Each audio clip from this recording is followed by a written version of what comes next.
chat, who's your favorite trucker?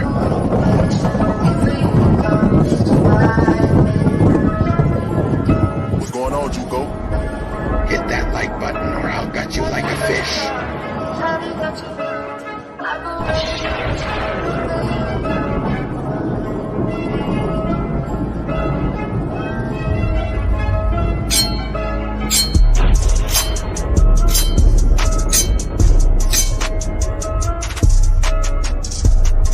It's a scream, baby.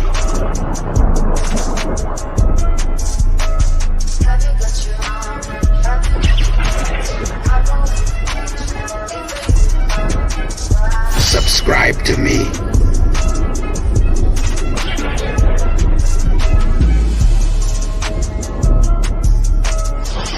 Hit that cash up or your throat is mine.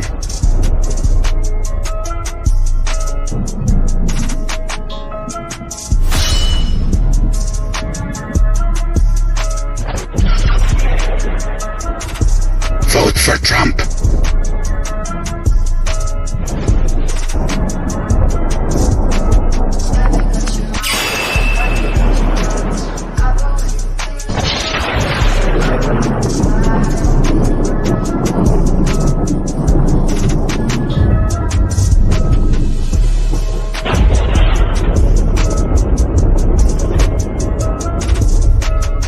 Hell yeah, Barry is tracking Trump. They just made sure Trump won the election now.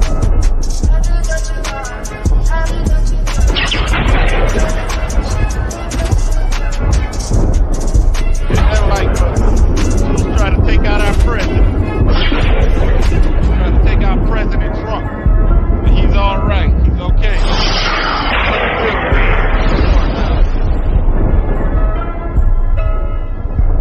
Fuck them damn Democrats. Fuck the anti-Trump.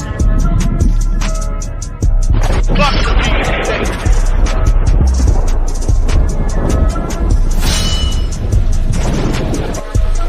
What's up, Black Man Trump?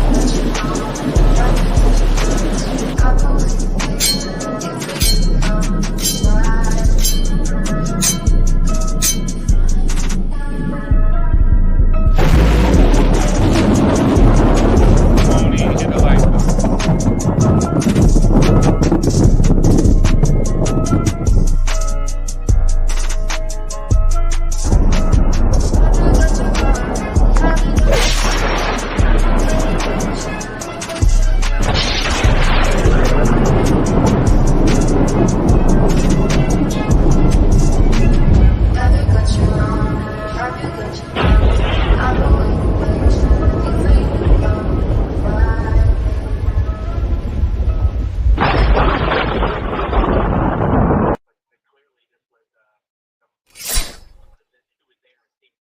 Been a more critical time. Fox News Media brings America together. America is watching. News and fearless debate. We are invested in you. From Wall Street to Main Street to your street. America is listening wherever you are. On radio and podcasts. Trending stories you need. Streaming the entertainment That's that right, celebrates Willie, that's America. right. Fox That's right. News Media. America's news and much more. Hell yeah, flying low. Breaking news, y'all. The deep state, somebody tried to take out President Trump, but they failed. They may have grazed his ear, but he's fine. I ain't too far from where it happened. Western Pennsylvania. I'm on the turnpike. No, shoot. Let me find out who did it. I'm gonna run their ass over. Try to take out President Trump. What the fuck? Yeah, I was watching it live. I was watching it live on YouTube. You can see he was reading the chart. He was looking to the right. Next thing you know, you hear some pops. He grabbed his ear. Then he started ducking, and the Secret Service jumped on him. And then you hear more shots. Like, what the fuck? This shit is crazy. But they say he's all right. He's safe. So you ain't gonna stop him. Others who are injured are going to survive this.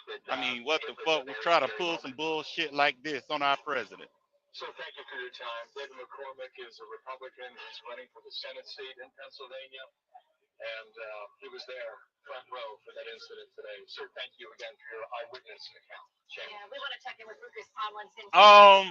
In the Zello, that's what they're saying might have been a 22. Lucas, you got to read out that President Biden has been briefed. Anything more from your location?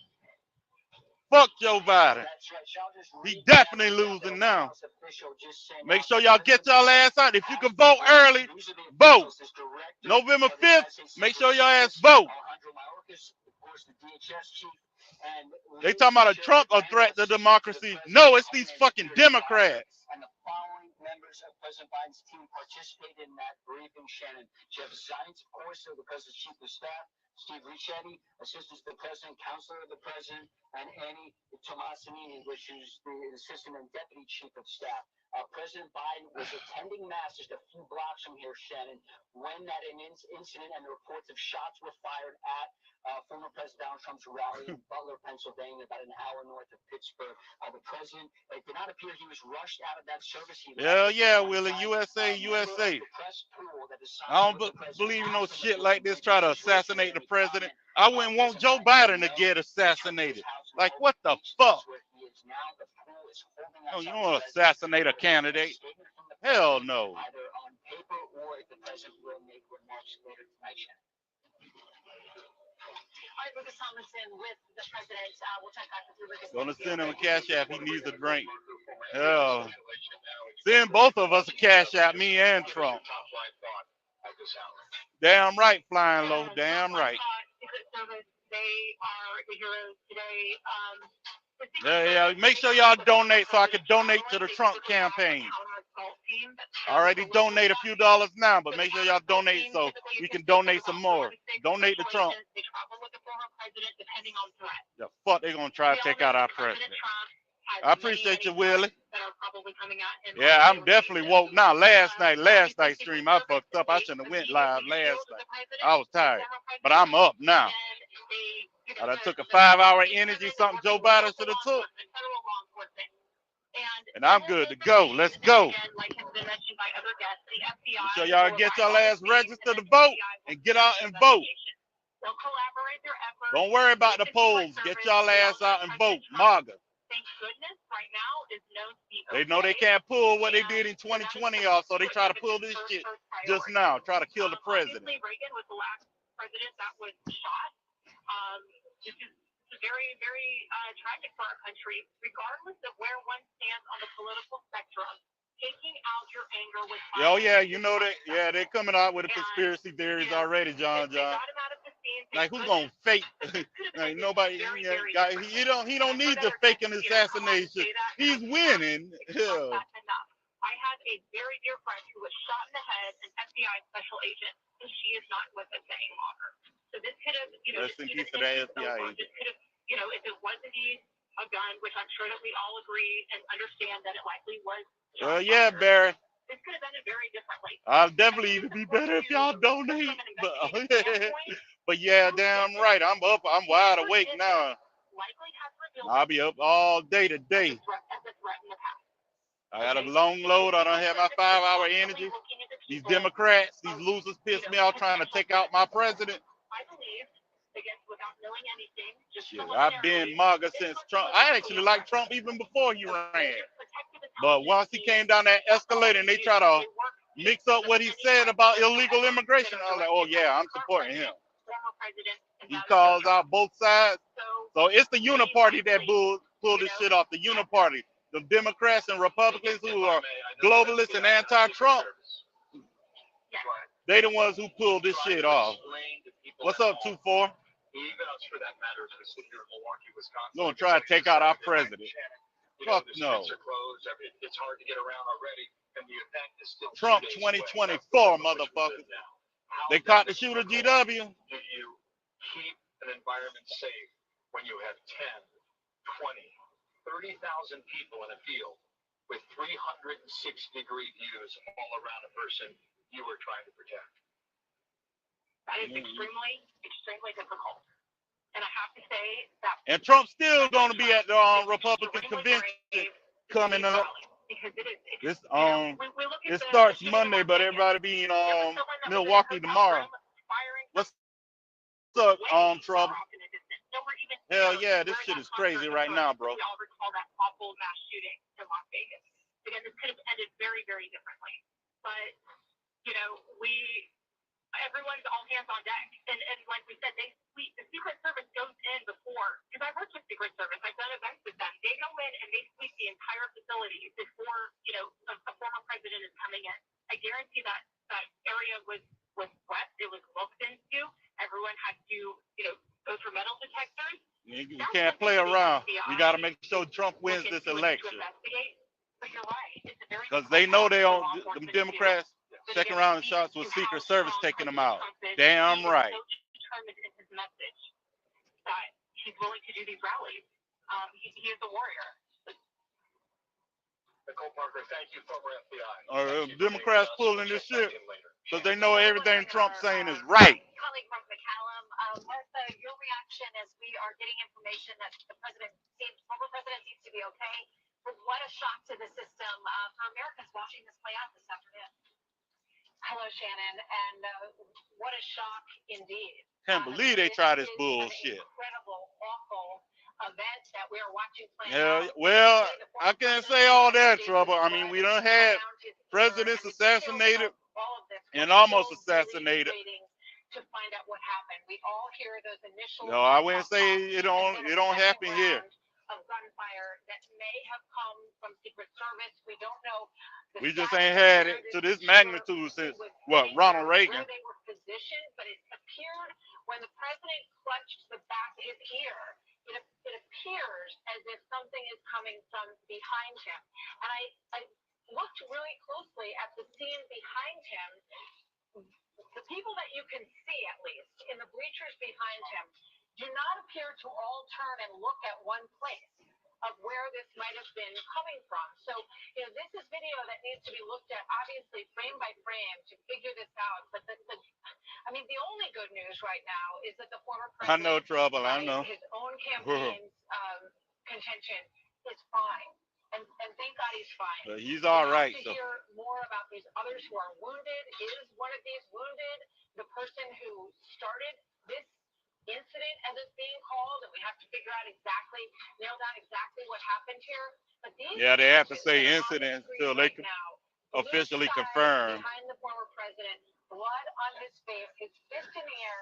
This is an incredibly resilient and tough guy. Damn right. Trump 2024, motherfucker. Back down the stairs. This is an incredible development in what has already been several weeks of tumultuous campaign season that we are watching unfold right now. These are very, very edgy and difficult and unsettling times in America. Now, hopefully, please, nobody out there, please don't try to do it. I know you. I don't like Joe Biden just like y'all, but please don't try this on him. A lot of reaction from Yeah, be like the mafia trying to get no get back, vendettas and stuff. We beat Joe Biden by voting. No, don't try to pull this off on Joe Biden. Just go vote. Vote for Trump. That's how we beat Biden. We vote. Affected by today's indefensible act of violence in my heart. Political violence is un-American and is never acceptable. Never. Martha? Well, she knows that firsthand, and she suffers from it every day. What happened to her was horrific. And we have a lot of talk in the country about political violence on all sides and the concerns about it, but we haven't seen something quite like this in quite a long time. You think of RFK, who was shot while he was campaigning in California, and he was killed by an assassin's bullet. It is these people who. Speaking of RFK Jr. don't think Sirhan did that. He think the government did that. Secret Service heroes who surround him. I mean, think of this image of them literally. Thank you, Secret Service, saving our president. Thank you. Around the person that they protect, and I heard you speak about this earlier, Shannon and Bill. But I mean, these guys are. We have an incredible team of people who protect presidents and presidential candidates in this country. We need to be very grateful for them. And I would just stress that we're still waiting to learn the details about exactly what happened here and where this person who started this incident is right now. And that is the story of this evening. And Praise President Donald John Trump. That we will likely hear from President Trump tonight. So we will stay tuned for that as well, guys. Thank you, Martha. Martha McCallum joining us as our coverage continues live here in Milwaukee. And Shannon, just want to bring up, there's a lot of information out there from the Butler County. Can y'all hear the radio pretty good? And can y'all hear me in the radio pretty good? His name is Goldinger, Goldinger, and apparently he's speaking with a number of members of the press. None of this has been confirmed, so I just want to walk cautiously with it. But listening to David McCormick describe that. Yeah, it looks like President Trump got shot in his ear, but he's okay. Tourniquets on his body. There were casualties. As to whether or not there were fatalities, we hope and pray. Sounds like other people got hit as well. Right now, but GW said that the Secret Service might have got the shooter. But when we look at that video, it appears, Shannon, he grabs his right ear before you hear a sound. And then after that, there is a repeated sound over and again, over again. In addition to that, you have, in all likelihood, what would be the Secret Service returning fire, and that's why we have that quote that we have used now, shooter is down. So we'll wait for an update. Yeah, the Secret Service shot the shooter. The shooter is down. We're just getting something coming in from the Associated Press here. This is to the AP. They say the shooter is dead and a rally attendee was killed at the Trump event in Pennsylvania. They say the Butler County District Attorney is telling them that. That's according to the Associated Press. The shooter dead and someone also who was attending that rally. That's the latest from there. Gotcha. Rest in peace to the innocent victim. Rest in peace to them. And bless them and their loved ones. Amen. And continue to pray for President Trump and the victim's family. That shooter, the Secret Service killed the shooter. Katie Pavlis joins us now. She spoke to the U.S. ambassador who was also at that rally. Katie, where are you and what have you learned for us? Well, I had a phone call with former Ambassador Kip Tom, who was in the front row at this rally, sitting very close to Senate candidate David McCormick. And the first thing he said to me was, I never thought this would happen again. He then went into details about what he saw. He said he saw gun smoke and bullets flying from multiple directions. And that's what we've heard from a number of people tonight, given their first eyewitness testimony being there. And he also had the same opinion that the president was lucky to be alive, which of course is what Senate candidate David McCormick also told you guys earlier about the current situation. So I'm sure we will hear from the president. We are 2 days from the RNC convention. He has every intention of moving forward and showing up there. It's pretty incredible to watch him walk off that stage shouting, fight, fight, fight. Damn right. And I look forward to hearing what he has to say about this historic moment that we were watching. We always say we have a front row seat to history. This is a terrible day for the country and the current situation that we're in. Katie, thank you for that. Katie Pavlis. So my family, buckle up. This is what we have prepared for. Damn right, K. Mark. Time to prep. Get ready. I got to do it myself. This happened, and I believe she's got an eyewitness or maybe more with her. Alexis, we tossed to you. They're gonna pull some shit. They can't do no more pandemic shit. They're down. That lawfare shit backfired. Now they went to they did the character assassination, and now they try to do the full assassination. So we definitely gotta stand strong with Trump. You're still trying to figure out exactly what happened. What did you hear when you were inside of that rally? I heard about 7 or 8 shots. She's better than me. I heard people talking. Hell yeah, trouble. As soon as you heard that, did you try to get down? I stood up and tried to film it, but it didn't work very good. They're the ones that hit the ground. So walk me through too what you heard. I mean, you were pretty close, or where were you? We were right behind where the chairs were at. And we started hearing, I thought it was firecrackers. Who would be shooting off firecrackers in here? Yeah, I thought it was something wrong with the microphone, but then he hit the ground. I was like, oh shit. and I saw the smoke from the gunfire. So then everybody hit the ground, and he kept standing. You got to get down, boy. You got to get down. They're going to shoot you. Because if they would have had like a machine gun, they could have taken us all out. So then we laid there. He probably about to smuggle a little 22 in. And then he got President Trump down. Secret Service did, and they took him out of there, got him off of the stage, and he was bleeding. And so then my son and daughter-in-law was back behind us, back behind the fence. We was worried about them. We couldn't call them. And so we started trying to get after them, and they finally let us stop. And they had been right by the fence where the other shooter was. There was one I heard in the water tower. There was one by the fence. It's still obviously initial reports, but what we do know, according to the AP, this is coming, Bill, from the Butler County District Attorney's Office, saying the shooter dead and a rally attendee killed. So this is all still developing out here. But to hear those numerous pops and then to have so many people in that crowd try to take cover there, people were, trying to get out of there as quickly as they could. To see the former president down on the ground, to come back up, to see some blood possibly on his ear, but then leave with a fist bump, people were pretty emotional. You think about all this, right? When you go into these events, as you both have before, you go through that Secret Service check, they go through your bags, they want people down, but it's always a concern when you're going to a big rally like this. And I know, right, K-Mark. I know, right. For hours, just trying to get a These glimpse of the motherfuckers former are president. sick That includes, you motherfuckers. as well. So I don't condone no shit like this. I wouldn't want this shit to happen to Biden. Hell no, you don't damn shoot a candidate or a politician. Hell no. Get down. So we got down and we huddled and we just started praying. Hell yeah, it's about to get real trouble. Hell yeah. I said, it's gonna be okay, honey. We just prayed. We prayed. I know one thing for sure. They just guarantee Trump gonna win. Get y'all ass out and vote. Okay. And so then we got up. Like as a true leader, he was like leading us. Yell to the Secret Service members saying, "Let me get my shoes." I mean, he wanted to walk away. There he is leading us. Like it's okay. You know what I mean? It gives you goosebumps. Were you afraid for your safety? I stand with Donald Trump. When I heard them get down, then I realized, yeah, for sure it was for sure shots. But when we started to pray, I felt protected, and I just want to give God all the glory. God gets all the Amen. glory. Trump was protected, and people were protected. I'm sorry about, I guess, fatality. I'm sorry. I pray God. Rest in peace to the victim. I've been praying the whole time since it happened for anybody involved.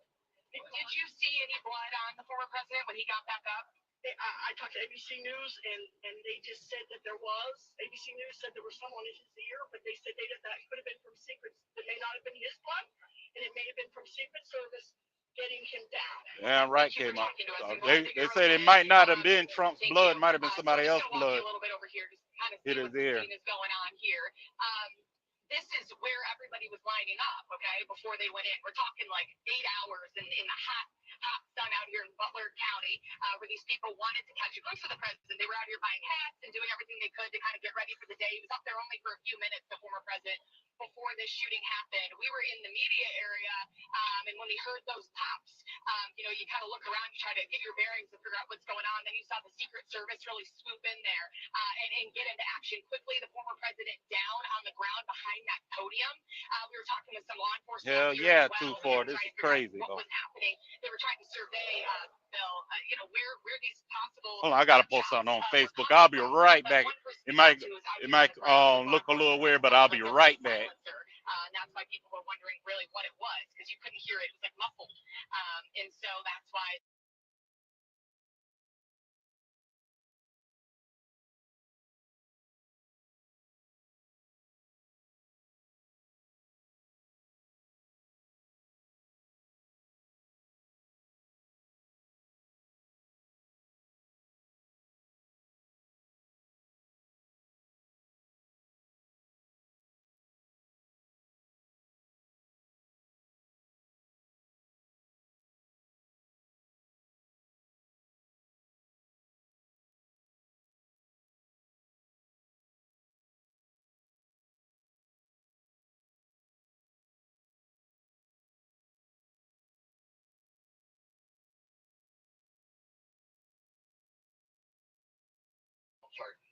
Yeah, I'm back at it. Post it on Facebook real quick. But yeah, we'll try to take out our president. Rather, you heard and what you were thinking. I mean, were you afraid for your safety or here with your family? I just wanted everybody to be calm and don't panic, because they're not aiming for us.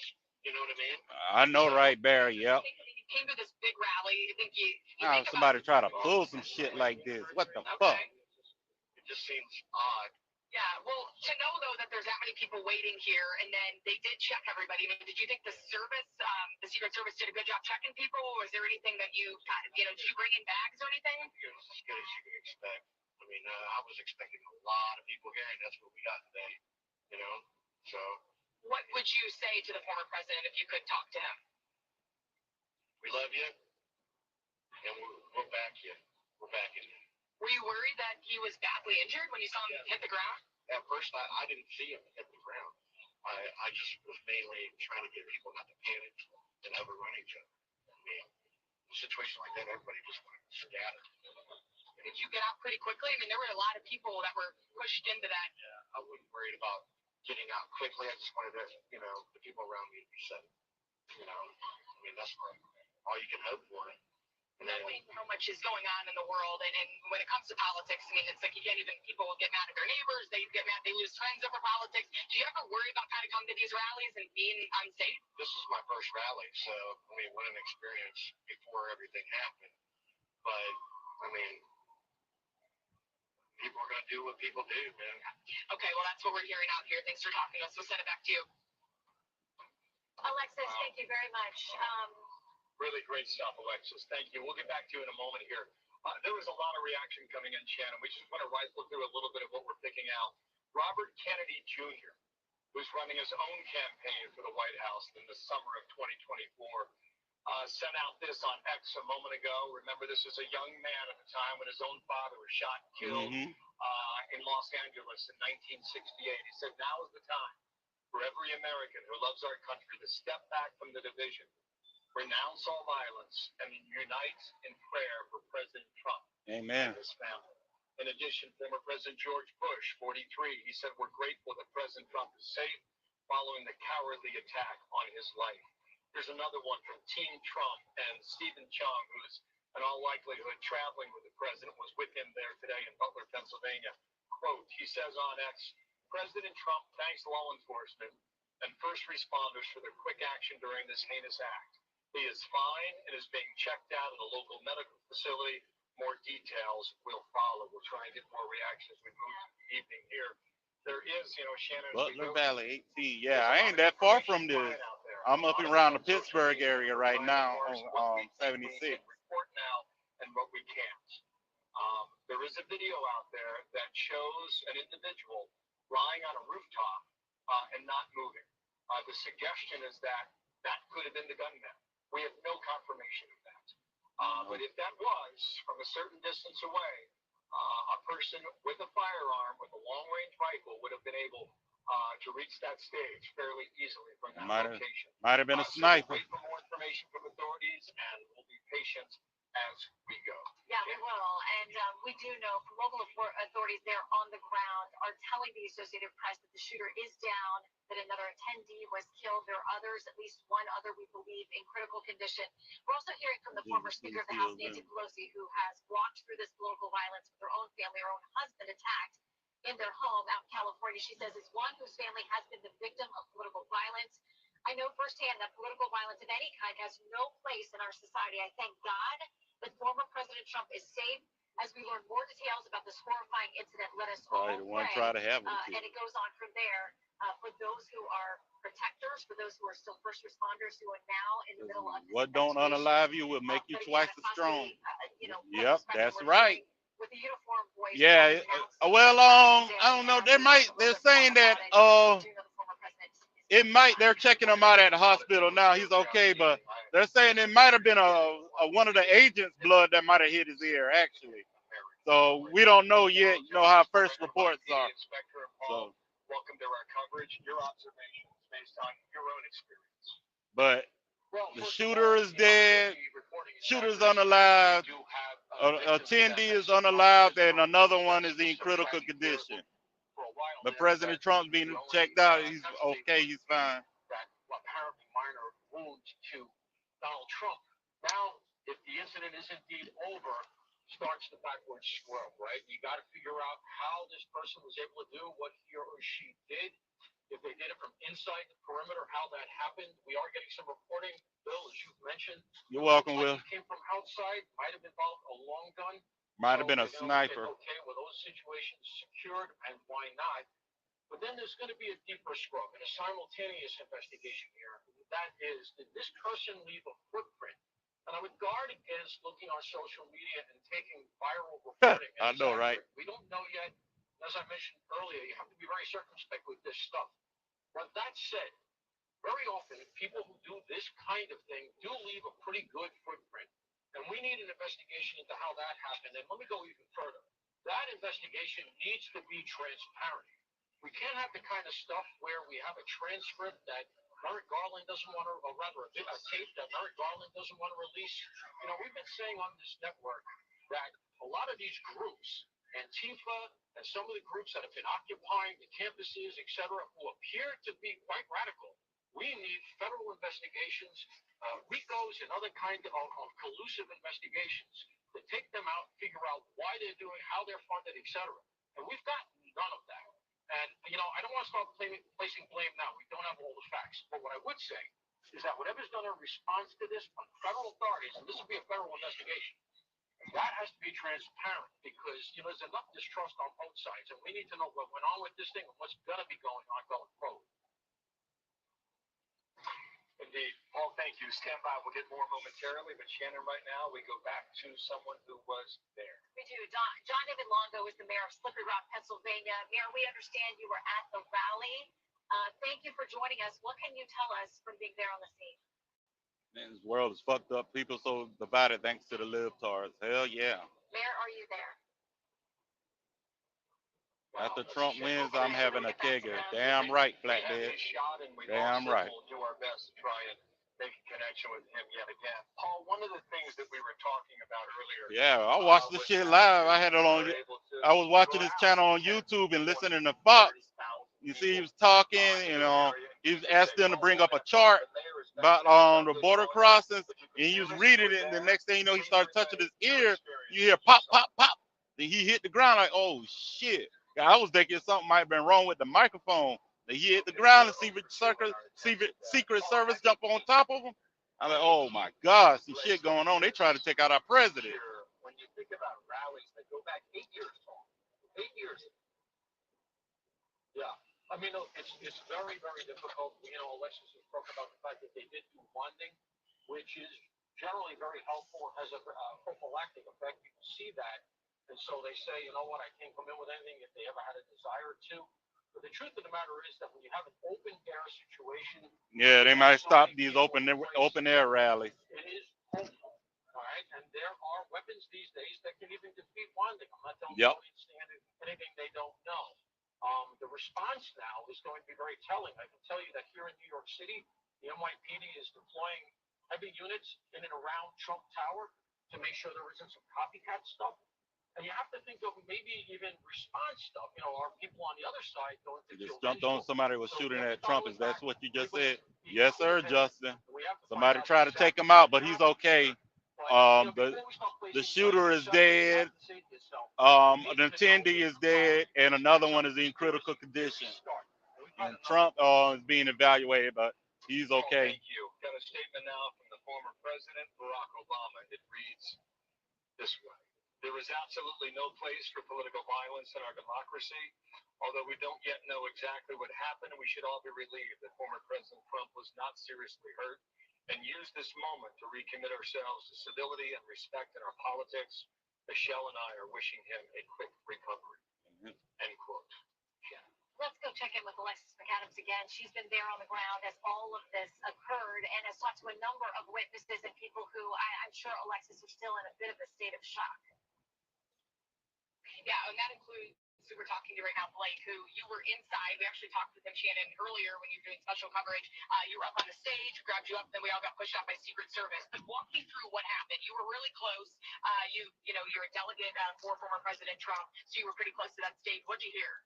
Well, I was listening to him. He was talking. I think he had the slide up on the big screen about how immigration has increased under Biden. And as I was watching him, I heard what I thought were just a noise. I was hoping it was a joke. I didn't know if it was fireworks or what. It seemed to be coming from my left. So I turned to my left, and I'm just going to turn this off here. All right, sorry. Yeah, we can't fuck around. Got to get out and vote. I heard the sound. Start prepping. and didn't see anything. When I looked back towards the president, the Secret Service was actively tackling him to the ground. And at that point, I began to hear some other sounds, and I said, okay, this is gunfire. And I think then I did duck down. I didn't dive in the ground, but I did duck down, and then it seemed like it stopped. And then I got up and just trying to pay attention to what had happened to the president. When he came back up before he gave that fist bump and then was taken off the stage, it looked like he possibly had some blood, as you mentioned too before, right on his ear. I mean, what did you exactly see, and how much blood did you see? Not a lot. I mean, kind of like where maybe you cut your head. It did not seem to be coming from his ear. It seemed to be coming from above his ear. But it could have been it could have been tackled in such a way that he cut himself. It could be Secret Service agents' blood on their hands and got transferred to him. I didn't know what it was, but it didn't appear to be overly serious when taken in combination with his defiant attitude and his fist pump. I think he wanted to let us know he was all right. How shocked were you? I mean, you're getting ready to go to the RNC. I mean, everyone's mind was on the excitement at that rally, and then you hear these pops, and it's what a lot of people was their biggest fear when they come to a big event like this. Well, I can't say it's one of mine. I as separated as we are politically in this country, I am not one who thinks that we're on the verge of hostilities. Gotta change your thinking, I boy. didn't You think see that it I would getting ever see real. something like this happen. And even like my initial reaction was, it's a joke, it's a prank. And it was only when I saw the actions being taken by the Secret Service that it became apparent that it wasn't. They were able to move in pretty quickly. You can see the snipers up on the roof. At this point, we're hearing that the possible, suspect or person is killed, and then a person also that was at the rally was killed. I'm sorry about one. I'm not sorry about the other. Amen. Tremendous wake-up call for our country. We can't. This can't be condoned. It can't be tolerated. And we have a very open society. We have a very open political discourse. It should never include violence. Never. When any groups that espouse violence, there should be no tolerance for it. Last thing, when people were moving out before the Secret Service cleared us out too, did you talk to anybody, and kind of what are people out here saying? Are they nervous? Are they scared? Very many people were upset. The whole gamut of emotions, from being upset to prayer to concern to anger to shock. I think I saw it all. Are you going to the RNC still? Oh yeah, absolutely. I fully expect to see President Trump on the stage on Thursday. Damn right. Nomination. Right, thank you for talking to us. I'm glad you're okay. So that's what we're hearing out here on the ground. But definitely, many people are still shaken up, as you can expect, trying to figure out what happened. And we also have the mayor, Bill, if you guys want me to talk with him right now. The mayor, I know you guys were trying to get him earlier. Yeah, I think they were talking on the phone. We'd love to hear from him. All right, so tell me, we were up on the stage. You were near the former president. What happened? I was actually with the president about 15, 20 minutes before that awful thing occurred. And my wife and I and my family were seated front row, just off the stage. And obviously a complete 180. We all came in here with smiles and hope for the future. And what's happened today, I'm speechless. And all I can think of right now is that this is representative of the vitriol and the hate that a lot of people in the United States seem to have for people with conservative ideas and principles behind them. And I'm just sorry that it's come to that. And I'm sorry that it's come to that here in Butler County. Where were you standing when the former president ended up hitting the ground there right behind that podium? Donald's there. I was standing right on the barrier to the left of the stage, front row. And at first I heard that first crack. I started to look around. I thought couldn't possibly have been around. I thought for sure it might have been a firecracker. But I looked at my wife, who's a state police officer. I pushed her down to the ground. And the second one. It did, Justin. What did you say? Or something. Yeah, you gotta watch our YouTube. So YouTube auto flag words and stuff. What did you say? Try to switch up the words differently. Yeah, because those are YouTube and their algorithm. They'll flag certain words. Did you see the person who was shot? I did see some of that. Of course, I didn't see the shot itself. So you turn around, so you push your wife down, you look around for your family, you take cover of your stuff, you see the president get back up, give that fist bump, you turn around and you see somebody in the crowd had been shot. They were shot. They were on the bleachers, and it was just a really sad thing to witness. And unfortunately, I understand that individual lost their life. A man? Was it a woman? What did you see? From what I saw, there was a gentleman out there again who was shot, and very sad just to witness that. I can't think or imagine what his friends and family must be feeling right now, thinking he was coming here to come and enjoy a day with fellow Republicans, and would end up losing his life. And my thoughts, my prayers go out to his family. You know, all the local officials, I mean, this was federal, state, local, we're all out here responding to this, and they responded quick. Have you heard from any of your partners in the law enforcement area here in Butler County, and what are they saying? I've heard from a couple individuals, but I just want to say, unfortunately, this time I don't want to comment on anything I might have heard because I don't want anything to be shared that might make it more difficult for law enforcement professionals to get to the bottom of it, and I certainly don't want to make their job any harder. So, at this time, I'm going to say that I know everything that you know, ma'am, and keep it at that. But you are hearing that it was definitely gunshots that were Pittsburgh, fired. Butler. This is the rally happening in Butler. And, I just spent some time in the Marine Corps. My wife's a police officer. Yeah, I'm like down the road from it. My brother-in-law's a police officer. We know the sound of gunfire when we see it. And from what I witnessed and the blood on the ground, it seems that's certainly. Yeah, too far. Well, he has. And basically, every president has attempt. A lot of them hasn't gotten this far, but there are like a lot of plots and all of that shit. So, yeah. I mean, when somebody rushed the stage in 2016, before I remember that, I watched that rally. Somebody rushed the stage on them. And we had a pleasant conversation, and he was kind enough to even say that I watched you and you did a good job, and I thought, wow, how great that was, that feeling. And then of course, the feeling now is that's true, 2-4. That's true. They corrupt as fuck. Completely opposite from what it was that we felt in that tent with him, and the smile that was on his face turned to chaos and despair. Certainly did. And then stay with us just for a second. Bill, Shannon, I don't know if you have any specific questions you want us to ask the mayor, since you guys were trying to call him too. Yeah, the only thing, Alexis, that we're trying to clarify, if we can, did he see that on stage or in another area of that rally? Did you see the shooting happen? When you saw the shooting happen, or you saw the person who was shot? Well, how close were they to the stage? And do you think that these shots were fired inside of the rally or outside of the rally? I was trying to figure that out myself, man. What I can tell you is that this is crazy. I came through DC that night on January 6th. And shoot, I'm up around Butler where this happened at. About 15 to 20 feet behind me. So, again, I was scanning the ground and trying to figure out if shots were coming from within or without. I'm inclined to believe that it was from outside, but I don't want you to hold me to that, of course, because there's just so much going on right now. Still developing that area where the motorcade pulled up behind. Yeah, but I think they're gonna stop all these open air rallies. Surrounding. So we saw what it looked like inside the rally. We saw the stage. We saw the bleachers. We saw the thousands of people. But talk to me about kind of what's outside, the area. I mean, is it a neighborhood? Could people have driven up pretty close? There are single family homes in this area, so yeah, absolutely. And then of course there are major arteries for traffic that come through here. It's not ridiculous to think that somebody with a good shot could set up outside of this venue and with the right conditions be able to reach out and touch somebody in a bad way. So whoever this individual was or individuals were, I'm not really quite sure because I haven't heard anything as far as what exactly had happened, but all I know is yes, it's certainly possible. But I just never would have thought that it would be possible here in our home. Butler County is very much so Trump country.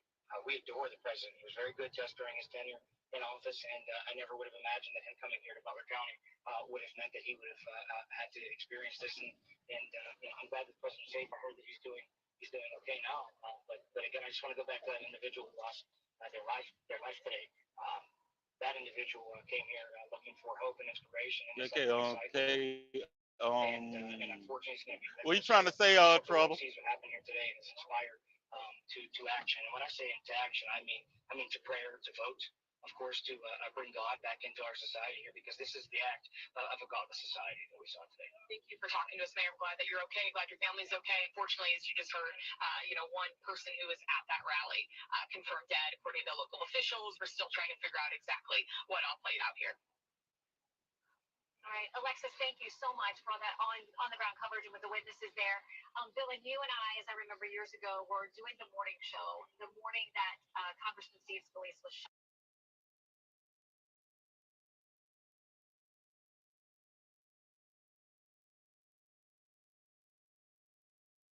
Any place for political violence, and he would know it better than anyone would. And thank God he's had a full recovery.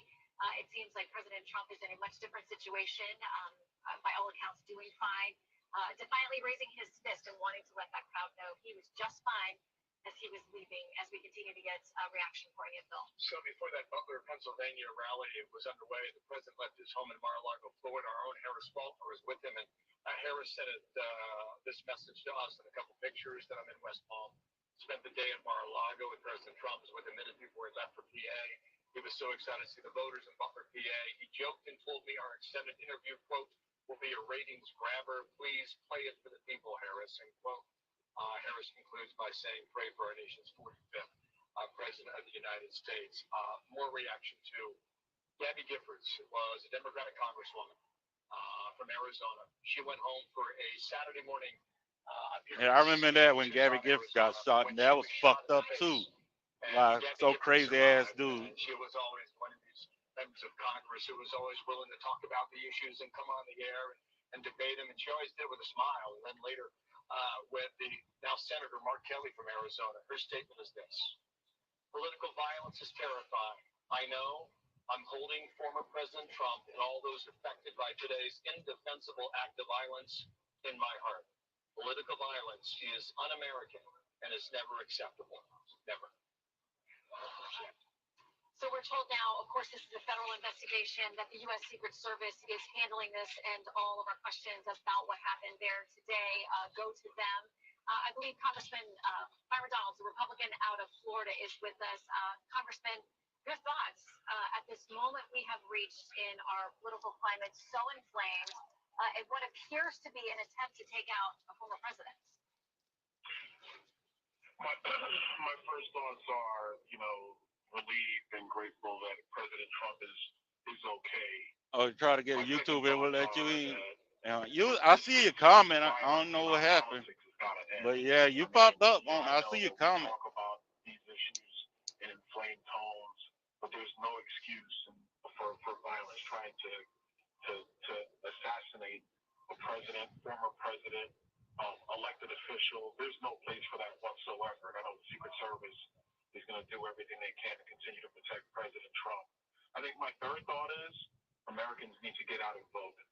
There's only one way to really deal with this, and that's to get out, get yourself to the polls. Damn Don't right, worry vote. about news reports or anything like that. Get to the polls, and it's in the hands of the American people to have the country that they want going forward. And that's a country where we embrace tolerance. We're not just have one thought, one mind, one way of looking at our issues, or one way of looking at the world. You get out and vote, you make your voices heard, and that we are tolerant of all voices, even when we don't agree with them. Sir, well stated. Thank you, Byron Donald, the Republican congressman from Florida. If we have our colleague Martha McCallum, I would like to try and bring her back in. Martha, we've been waiting to hear from President Biden. We'll let you comment. Yeah, I see it popped up. It was like, I don't know what it was saying. KKUKUM TM. And that political violence is You probably got to put it. Make sure it says all comments instead of top comments. Hey, when you go on YouTube, make sure it says all comments. He will deliver a statement to the nation after the apparent assassination attempt on former President Trump. So it took a while. He said he was being briefed by Secret Service on getting as much information as he can on this situation, but now we are told that he will deliver. This is AP reporting remarks to the nation after the apparent assassination attempt on former President Trump. And the more we are seeing, Bill, about and hearing reports about and we don't have this confirmed, although there are images, as you mentioned earlier, about a man who was on a roof. There's a bystander who speaks to someone at the BBC in great detail about what he saw and that they alerted police, according to him. So we have to obviously be very careful. Final thought, hold your family tight and be prepared for what's about to happen. Take care, Sean. You too, K Mark. You too. Yes, sir. Amen. Extraordinarily lucky to have survived what is looking like an attempt on his life. And, you know, it is just an extraordinary series of events that we're seeing unfold here, that it is absolutely shocking. But, you know, we were talking before about the people in the stands, and if this came from further away, if it came from a building top back there, it explains why everyone continued to look forward. And we think that someone on the upper left-hand side of those stands went down and was shot, according to these, you know, details that we all have to confirm. But that's why you didn't see people, you know, sort of darting in any direction to tackle anyone, if indeed the person who did this was over on that roof. So a lot of information out there, as you said, Bill. We want to be very cautious about this, but it is becoming increasingly likely that the president was just extraordinarily lucky to be alive, and we hear that he is fine, and we're waiting for more from him. But President Biden will be speaking from Delaware, we're told, fairly shortly. Thank you, Martha, for that. We'll wait for that. Lucas Tomlinson's in Rehoboth Beach, Delaware. It tells us Biden will speak soon behind me at the police station, so we will await that. Alexis McAdams is doing terrific work. She's our reporter on the scene in Butler, Pennsylvania. She was dispatched for this assignment, and this assignment was expected to be a pump-up rally before the Republican convention gets underway in 48 hours from now here in Milwaukee, Wisconsin. And Alexis, you have a very different story in your hands right now. Hello again. Hey, Bill. Yeah, we had no idea that this was obviously going to take place. We were trying to figure out what those pops were.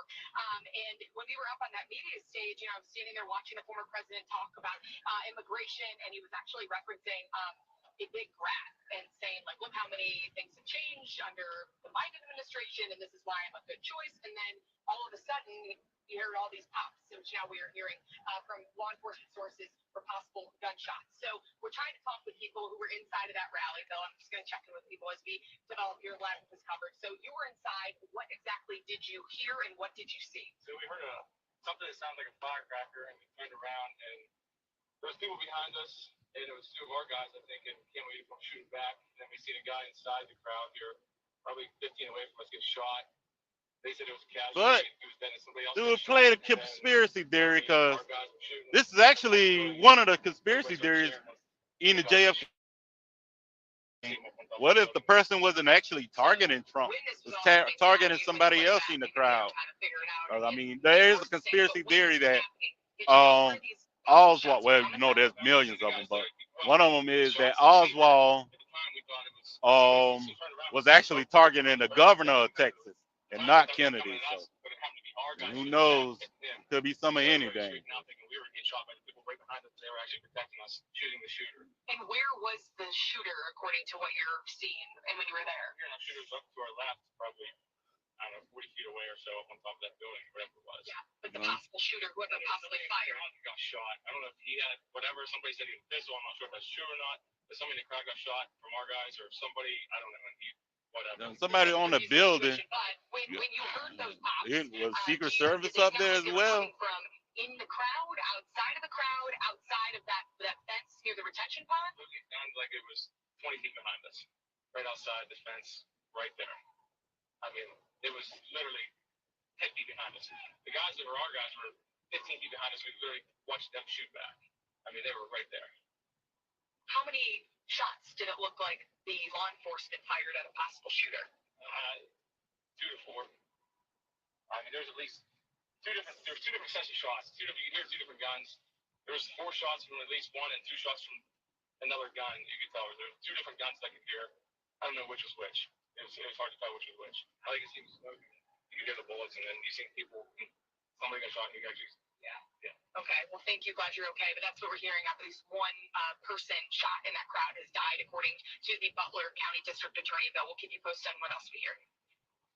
All right, thanks, Alexis McAdams. Back with you momentarily, Shannon. All right, we're going to bring in Congressman Dan Muser out of Pennsylvania. Congressman, thank you for joining us. What can you tell us?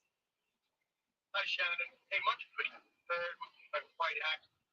The president would 6 minutes to his speech, 7 minutes.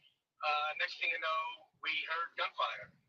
Some people speculated. Somebody said this firecrackers behind us. It sounded like it was very close. I was sitting in the front row to the right of the president with Dave McCormick, Senate candidate, as well as Mike Kelly, one of my colleagues. Then we saw the president seeming frantic, and he dropped so that he hit the deck. He knew he was being fired upon, and that's pretty much when everyone began. Oh God. And then Secret Service did its job. Secret Service was up there fast. That's the audio with them. The satellite radio signal is fine. That's their audio. Shooter pretty fast. I mean, it sounded like it was real close to us. I also had the one fatality that I believe is a fatality. I don't overstate things. Was no more than 20 feet behind us. So certainly our prayers and certainly with that individual. Sir, in which direction was the Secret Service firing? Well, I didn't see the Secret Service necessarily firing. The pictures that I've just seen of a likely shooter up on the roof certainly makes sense, because that did seem to be where the sound of gunfire was coming from. But I actually did not witness the Secret Service returning fire. I saw them scattering and on the move pretty fast. But when I said the Secret Service responded, they were on top of the president to protect him first. But I will tell you, once even the Secret Service got surrounded the president, there was additional shots fired. So it was quite a I bet so, Jeremy. I'm sure. Sir, thank you for joining us. Dan Muser is a congressman from Pennsylvania. He doesn't represent that district necessarily. His district's a little further east in Pennsylvania, which is going to be a battleground state in November. But tonight, it is the story in the world as we watch this unfold. A little bit of information on the election front. We're hearing from the Biden campaign that it will pause all outbound communications and working right now to pull down all television ads as they relate to the election as quickly as possible. We also do believe we'll see the president momentarily. And for that, we go back to Delaware and Lucas Tomlinson before there. Lucas. Well, Bill, we are just minutes away from President Biden addressing the nation about this shooting. That was the key word used in the statement from President Biden and Martha read earlier. Let me just read it one more time. I have been briefed on the shooting at Donald.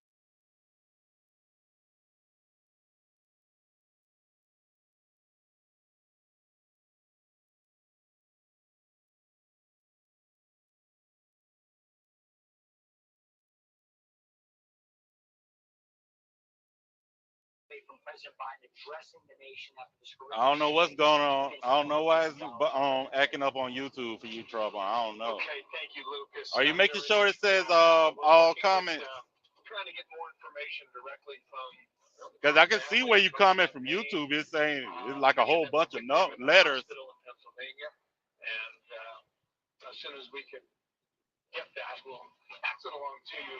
But we're told he's being treated and he's going to be okay, and that's about as close as we can get to the most accurate report. Exactly. We're told he is in good spirits.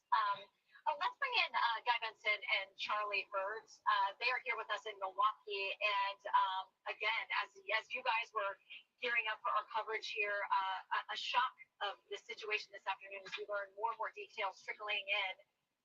Your thoughts on where we are in the political discourse right now? Guy?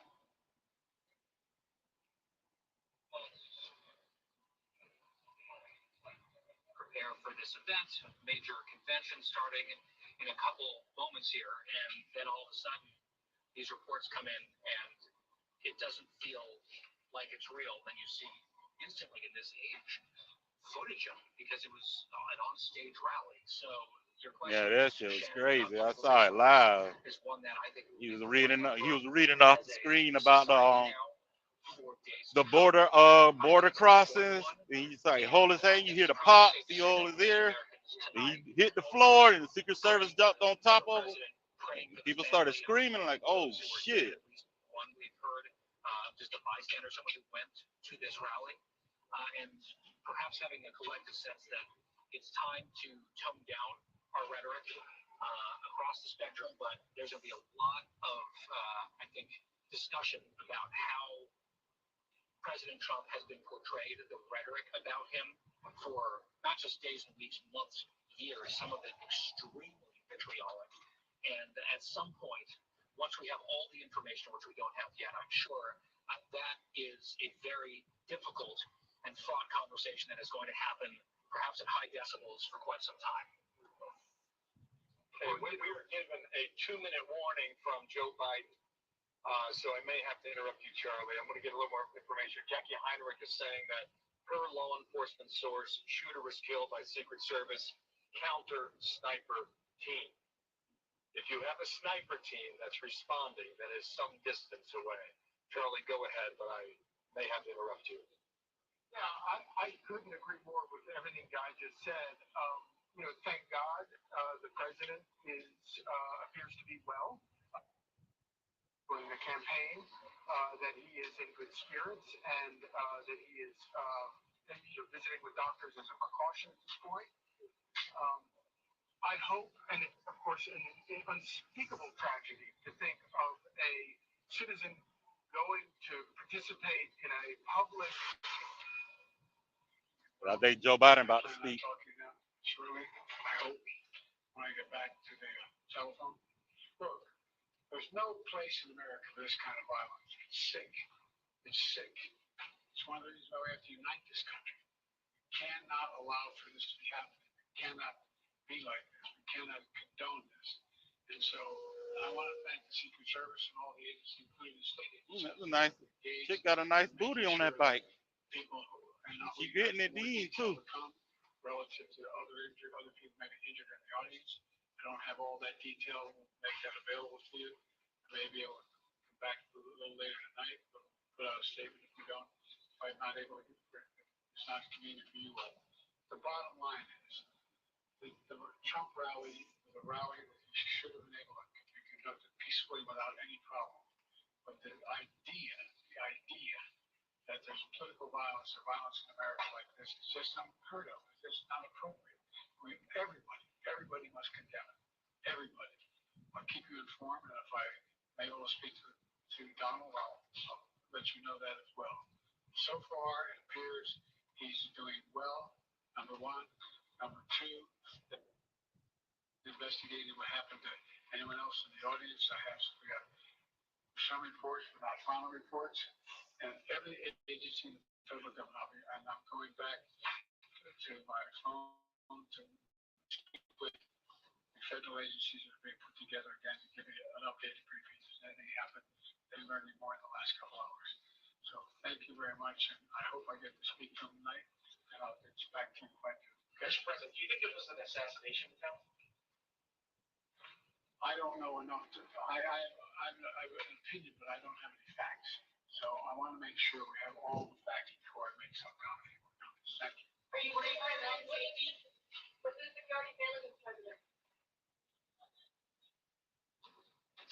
So it was brief. The comments from Rehoboth Beach, Delaware. You heard the question about whether or not you thought it was an assassination attempt. By all accounts, and the witnesses that we have heard from in that field in Butler, Pennsylvania over the past 2 hours, someone, maybe more than one person, had the intent to show up at that rally today and take President Trump and his life off of this earth. That did not happen. And the reason might be in the following video that you're about to see will begin seconds before you can see the president grab his right ear. And then after that, there's a series of pop, pop, pop. We're going to take you back to that moment, Butler, Pennsylvania, 50 miles due north of Pittsburgh. Watch. I just passed through there.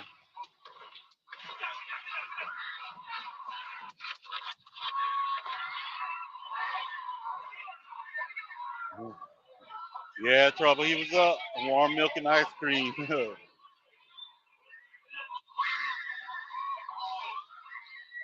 Yeah, when you see that shit, it's crazy, bro. Like, what the fuck?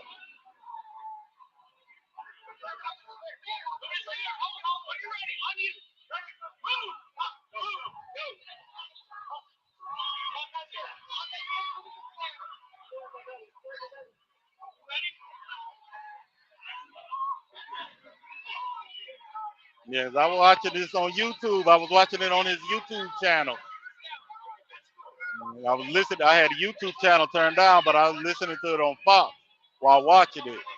And you can see he start holding his ear. You hear the gunshots.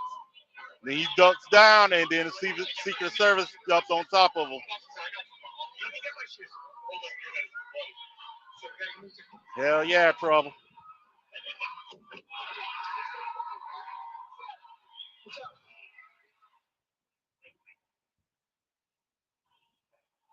Who knows, 2-4? Who knows? Well, you in Canada, so well, us Americans, we got to get out and vote.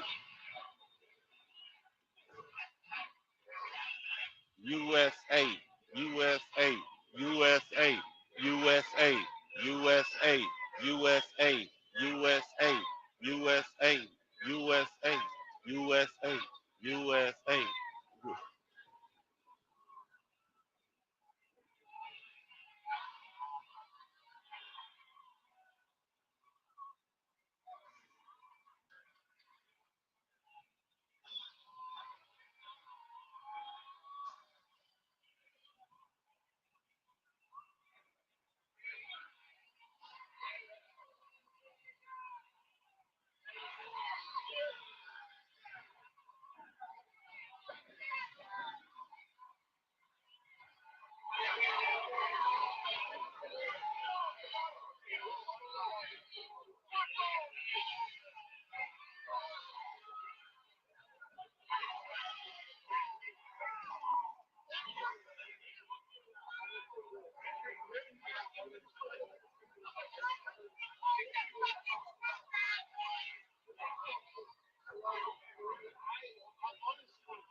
There were two scenes in there, and we want to share one of those with you now.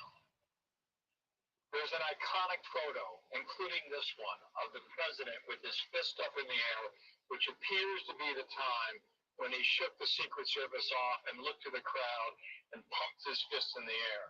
There's another shot, a low angle, right there, when you see the blood across the right cheekbone and the American flag against a brilliant blue background sky in Pennsylvania today.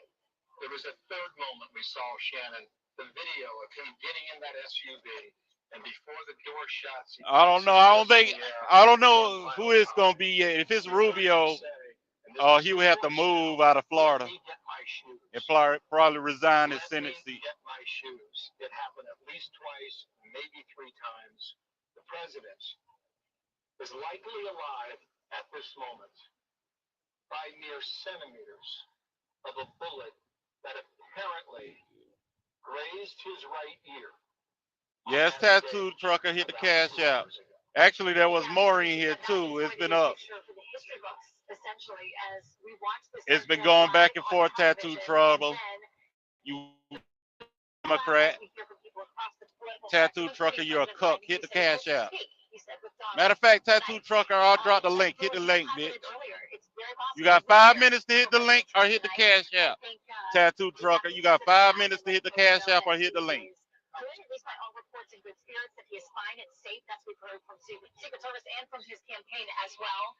I would imagine. Because you want to play games on a serious situation right now, little bitch. Hit the cash up or hit the link, Tattoo Trucker. Team Narc, yeah, I bet so. You got Narc dick all in your damn throat, bitch. Always exceptionally tight. 5 minutes to hit the cash app or hit the link. Kick one. That is possible. There's a march planned here in Milwaukee protesting the Republican Party. President Trump. Matter of fact, I'll be nice. Give you 8 minutes. You don't hit that link by 8:30 Eastern Standard Time, or hit the Cash App by Eastern Standard Time, you getting your bitch ass timed out. You gender swap Joe Biden supporter. So shocking and what appears to be an attempt, as you said, to take out a former president on this day as he rallied in Pennsylvania. Got more numbers than you, tattoo trucker, you little bitch.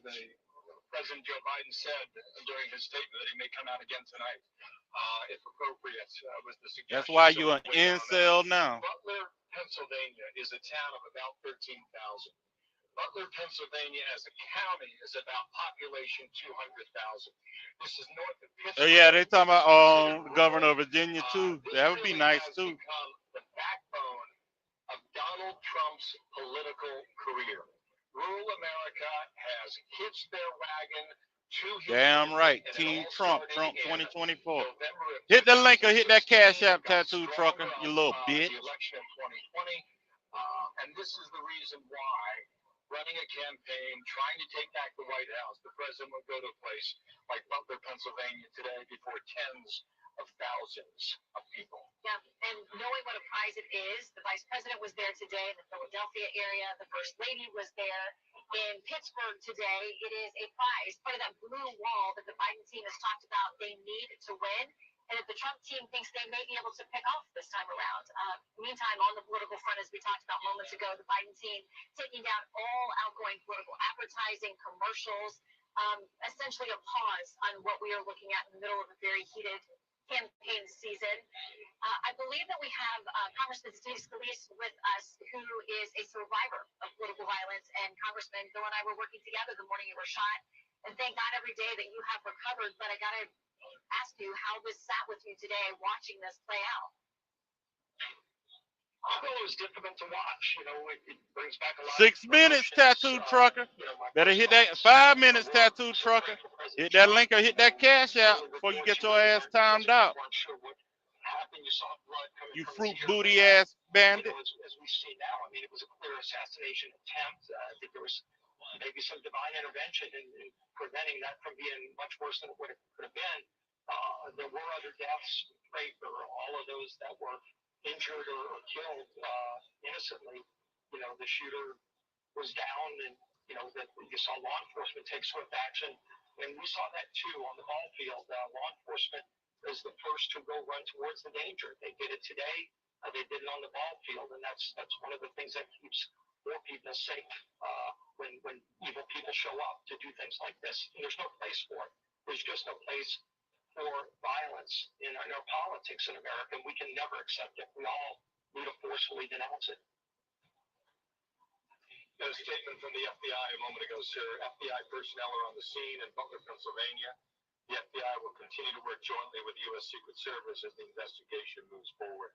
Speaking of that investigation, we're a long way from truly understanding what happened here. We're a long way from understanding whether there was one person or more than one person who showed up at that rally today. And I think 4 minutes, tattoo trucker. On that softball field, in a baseball field rather, in Washington D.C. with your colleagues, and a gentleman had driven from several states away. I believe it was Illinois, if my memory serves correctly, and he had a trunk load of weaponry. And he laid in wait for you and other colleagues to be there at 7 o'clock in the morning. And I believe that the shots hit you around 7:14 a.m. I think Rand Paul was at bat, I do believe, taking batting practice.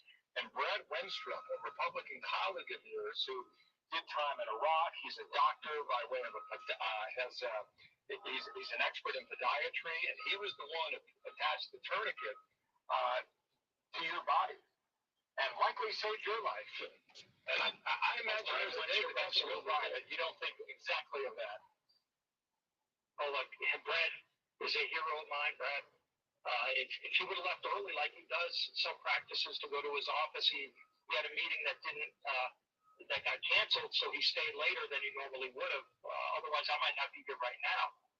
The heroism of David Bailey and Crystal Reiner, the two Capitol police officers who were there that day, who risked their lives, both of them. Both were Both were hit during the shootout, and they kept going at it again.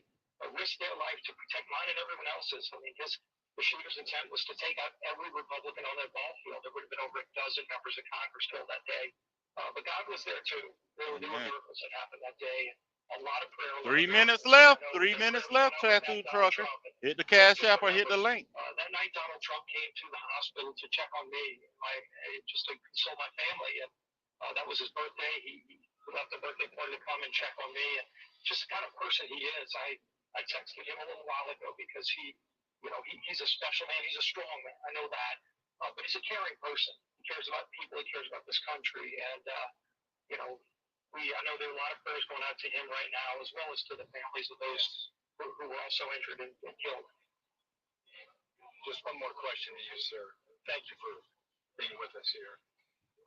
The baseball game was played among Democrats and Republicans. And as I recall, that was a moment of bipartisanship that Americans rarely see. And it's far too early to know the impact of a moment like this, but many have called to lower the temperature already. What's your sense about where that goes during an election season? Yeah, I think, when you hear all these calls, and, you can hear it for months, if Donald Trump wins, it's going to be a threat to America. Those kind of things, that incendiary rhetoric needs to stop. Because all it takes is one person who's just unhinged to hear that and go act on it and think that that's their signal to go take somebody out. And we saw it in the case with the baseball shooting with me, and it was somebody who was hearing far left rhetoric that was it was over the top, and he acted on it. And in this case, we'll find out more information. We don't need to jump to conclusions, but I think we can all say it would be good if the rhetoric just gets dialed down. Let's focus on the issues that people care about. This is a great country. This is the greatest country in the history of the world. Amen. But we have problems, and let's talk about those problems, how to fix those problems. And I think that's where most Americans want to be. And let's have the next few months focus on how we get this country back on track. And I think that would be better for all of us. Sir, thank you. Steve Scalise, the Republican from Louisiana. Really appreciate it. Bye-bye, Tattoo Trucker. See you in a few minutes. For a moment here, that's about to get on a plane. Before I do, however, I just received a text from the Trump family. And I'm going to read it word for word because it's not that long. It's Eric Trump, the son of Donald Trump, who says, my question was, how's Dad? His answer was, toughest guy I've ever met. That from the medical facility in Pennsylvania. I want to bring in our colleague Brett there before you jump on that plane. Brett, you're going to come to a city that it's going to be kind of different for this convention starting now. Yeah, I'm on the plane now, and I've reached out to the campaign. A number of people in Trump world all are saying good signs about the former president. That message you just got from Eric matches some of mine that I've received, which is great news. It is an indelible image now. That picture of him with his fist in the air, with the bloody ear and face. I want to just talk for 1 second about some of the other reporting, and we're trying to dig this out. But Pennsylvania State Police, through a number of news organizations, has sources saying that one of the shots may have hit the teleprompter, and that the glass shard may have gotten hit the former president's ear. We don't know that to be a fact yet, but that is what Pennsylvania State Police have been telling some reporters there on the ground. The other thing is, obviously, Martha mentioned this earlier. The shooter, it looked like this person was on top of this building. There were eyewitnesses. Glass shard from the teleprompter. Right, cut his ear. And that person was dead on the building. We're trying to figure all of that out with the video that surfaced online. Preliminary reports. What's important for people to realize is that in these moments, sometimes online goes way faster than where authorities are or what is true. So we have to try to find out real facts from real folks, and that's what we're doing right now. Travel well, okay? We'll see you real soon. Brett Baer with us as he gets, you bet, on his way to Milwaukee, Wisconsin. Chat. Yeah, okay. Do we want to start from the beginning to play this video for folks who have not seen it from the start? I believe we're going to get that wrapped up for you so you can watch the moments as we were all sitting here watching this live. We're going to give it to you as it went down. You can see as President Trump touches his ear, and it all goes from there. Let's watch. Take a look at what happened.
I hate toll road.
This is a historical moment in time in our history in all the wrong reasons. What the hell?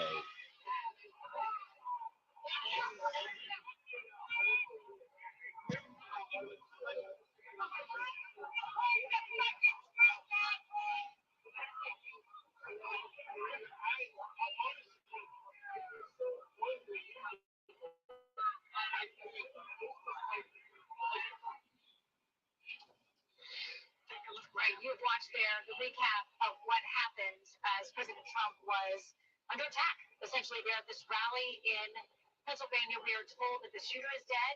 We are told by local authorities there in Butler, Pennsylvania, also that there is another person who's been a fatality in this case, others who are potentially injured as well.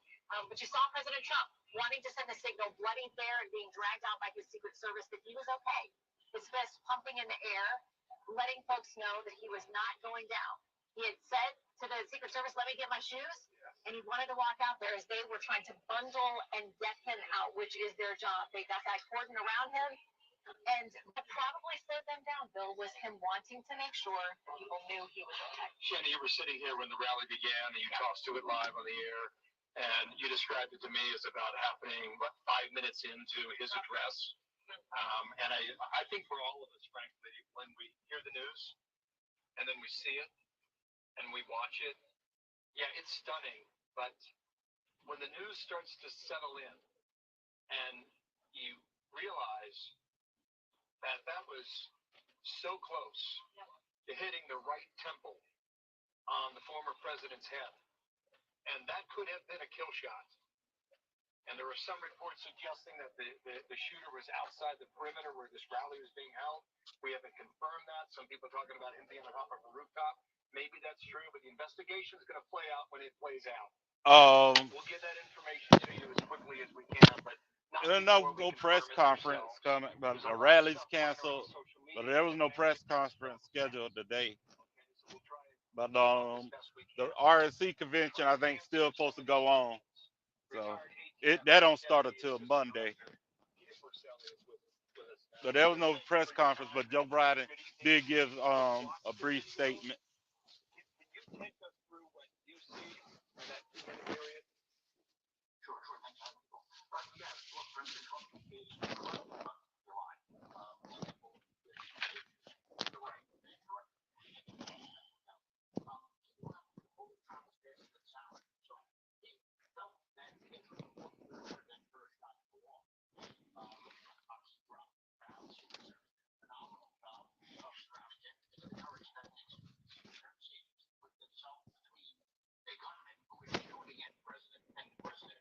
And then if you notice while he's down on the ground, you heard one of the Secret Service operators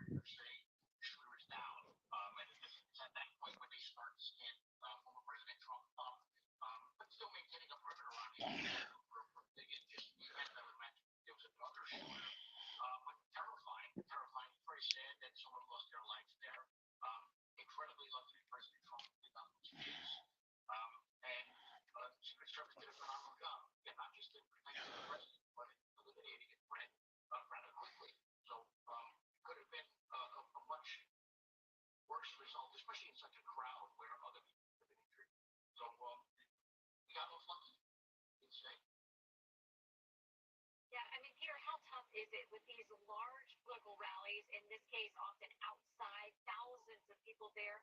How tough is it? What kind of a headache, sort of a nightmare, is it for law enforcement trying to get that scene completely sanitized, at least as close as you can from a press? No, it's very difficult. And as Paul Morrell said earlier on the show, look, I was with NYPD before. We handle border crowds all the time, and oftentimes you'll magnetometer coming in and out. The Secret Service does that. They have uniform division. They have screens people coming to this fence.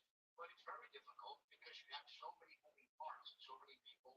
And, again, my understanding from what I'm hearing from my sources, similar to what you're hearing, that the person was not inside of the event, but firing from a rooftop, which does make sense when you hear that it was counter snipers that actually eliminated this threat. That's their job, is to take out a sniper and turn counter sniper.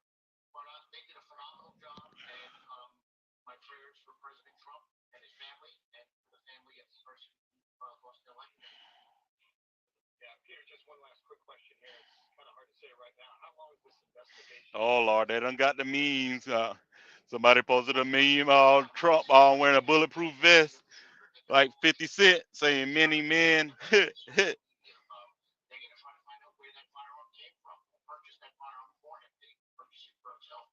It could go on for several months, and it will probably be worked jointly with the FBI, taking the lead in assassination of the former president, and the Secret Service providing support along with other federal agencies within their area of expertise.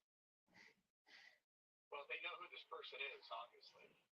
Shooter's dead. Will they tell us tonight? I think they should, but again, it's going to depend on where the investigation takes them. Again, because they want to find out if there were other parties involved, and disclosing the name of the shooter could potentially cause other people to go into hiding. So it's going to depend on where the investigation takes them. Thank you, sir. Peter Porcelli, thanks for jumping on. Really appreciate it.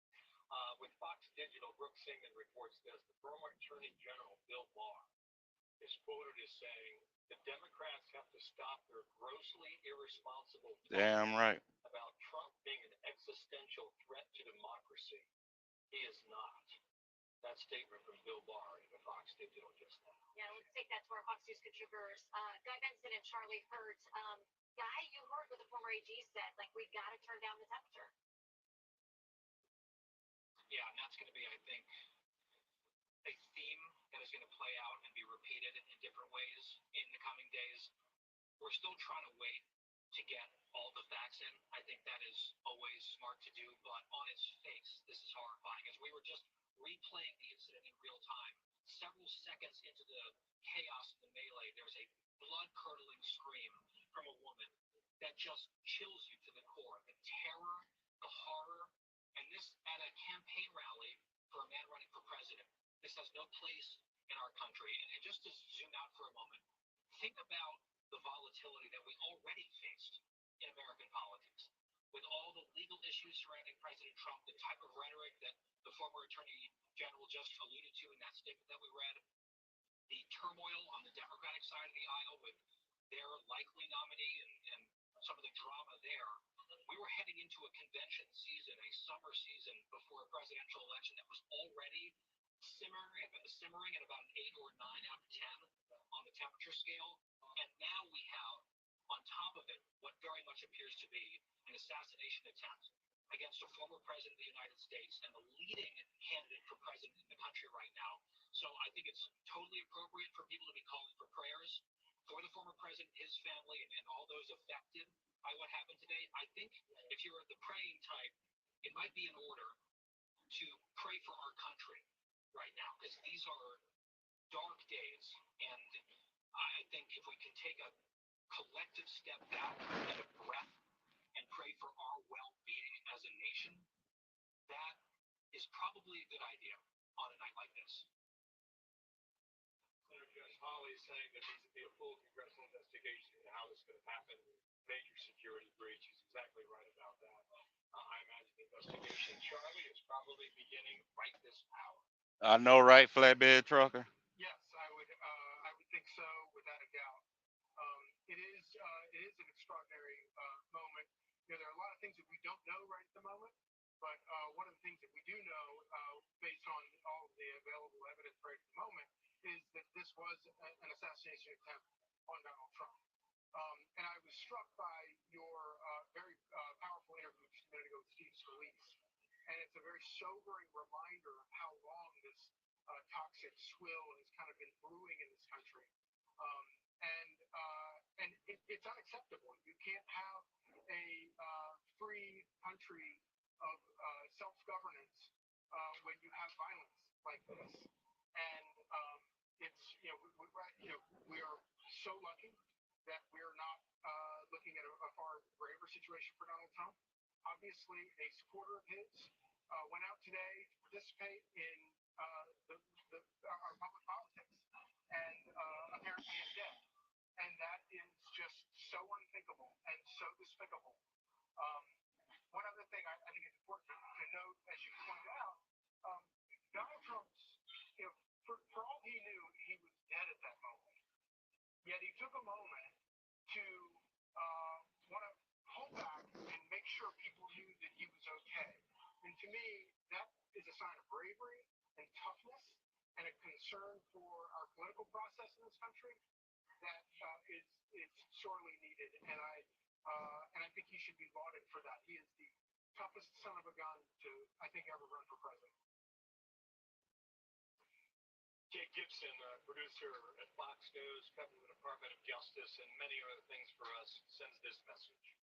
Urgent, shooter dead, AR recovered. Federal law enforcement source says the shooter is dead and that an AR-style rifle was recovered at the scene. That from Jake Gibson, working the story back in Washington, D.C. Yeah, and we are hearing from Matt Reedy, who is one of our producers, who is often on the campaign trail. He's out talking with folks here in Milwaukee, where we are getting ready to start the RNC, getting their reaction to this. He talks to one man who says this: "It is a tragedy. I hate to see what this country is becoming.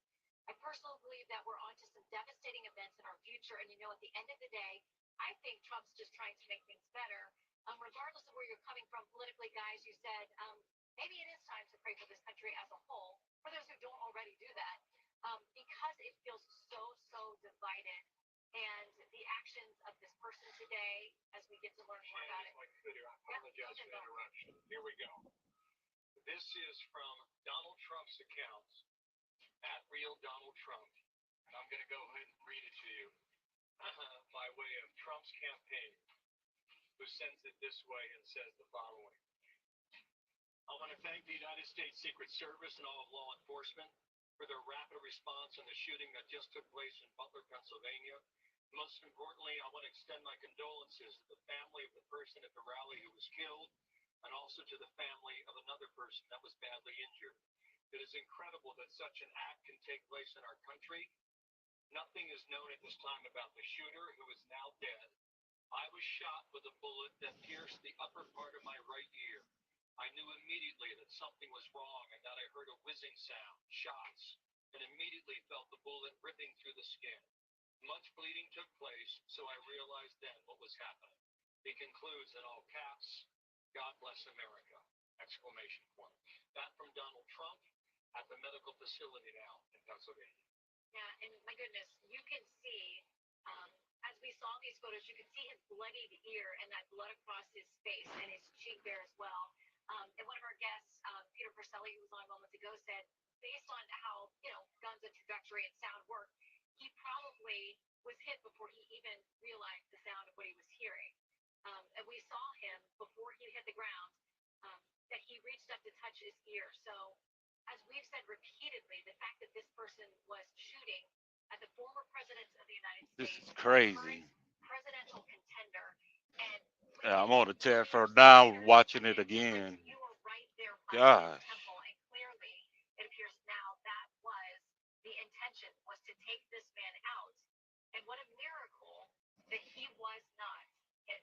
That it wasn't just even a fraction of a measurement different, and you see him reacting in that moment. Guy Charlie, stand by. I want to go back to the scene now. Correspondent Alexis McAdams has more from people that she is talking with. There's a little bit of daylight left. The days are long this year. It's kind of nice in the summertime. Yeah. Mid-July, that summer heat in Pennsylvania must have been a remarkable day. Yeah, it's about 90 degrees. I mean, Ohio now. It was about 90 degrees in Pennsylvania.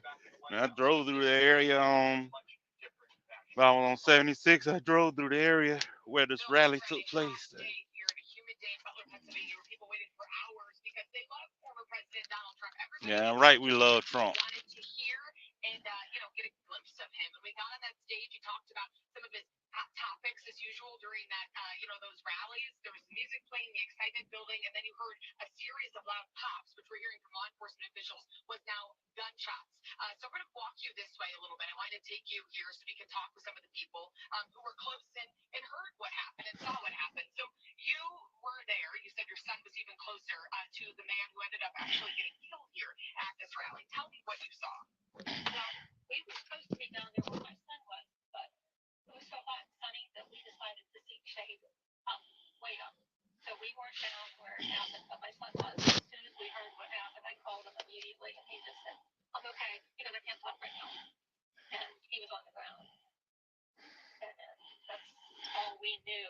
We just stayed up where we were. We were way up on top of the hill. When you heard those pops, did you know that they were gunshots? Did you think that they were gunshots? It took me so by surprise that I knew that wasn't normal. I knew something was wrong, and people were running. See back there. Hold on just a second. To get out. And first thing I did was call my son. And your son. What's up, GW? Man, I mean, I'm sorry that 2 other people lost their lives, but man, this I was just telling Moet, man, this is an easy re-election now. Yeah, it's definitely gonna happen now. Moet's already out there looking at new trucks. Damn. Uh-huh. Oh, yeah, he's definitely gonna win now. You try to take out a president. What the I fuck? wouldn't even. And if I was President Trump, I wouldn't even let him. I would let him stitch up my ear, but like if there's a hole in it, fuck it, leave that hole. Uh-huh. Yeah. He just released a statement. He did? He felt the bullet. Yeah, he felt the bullet ripping through his ear. Yeah, I think he got like the tip of his ear. Yeah. He's fine. He gave his condolences to the victim.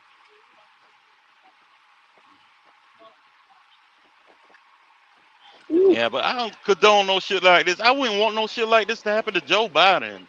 Like, what the fuck? No, of course not. Hell no. Hell no. Mm-hmm. I'm wondering, have they given any indication who the shooter is yet? Not yet, but they're saying they might have used the AR. I don't know. Keeping all this preliminary. First reports usually not accurate and stuff. So, but he was definitely a sniper, and the counter snipers took him out.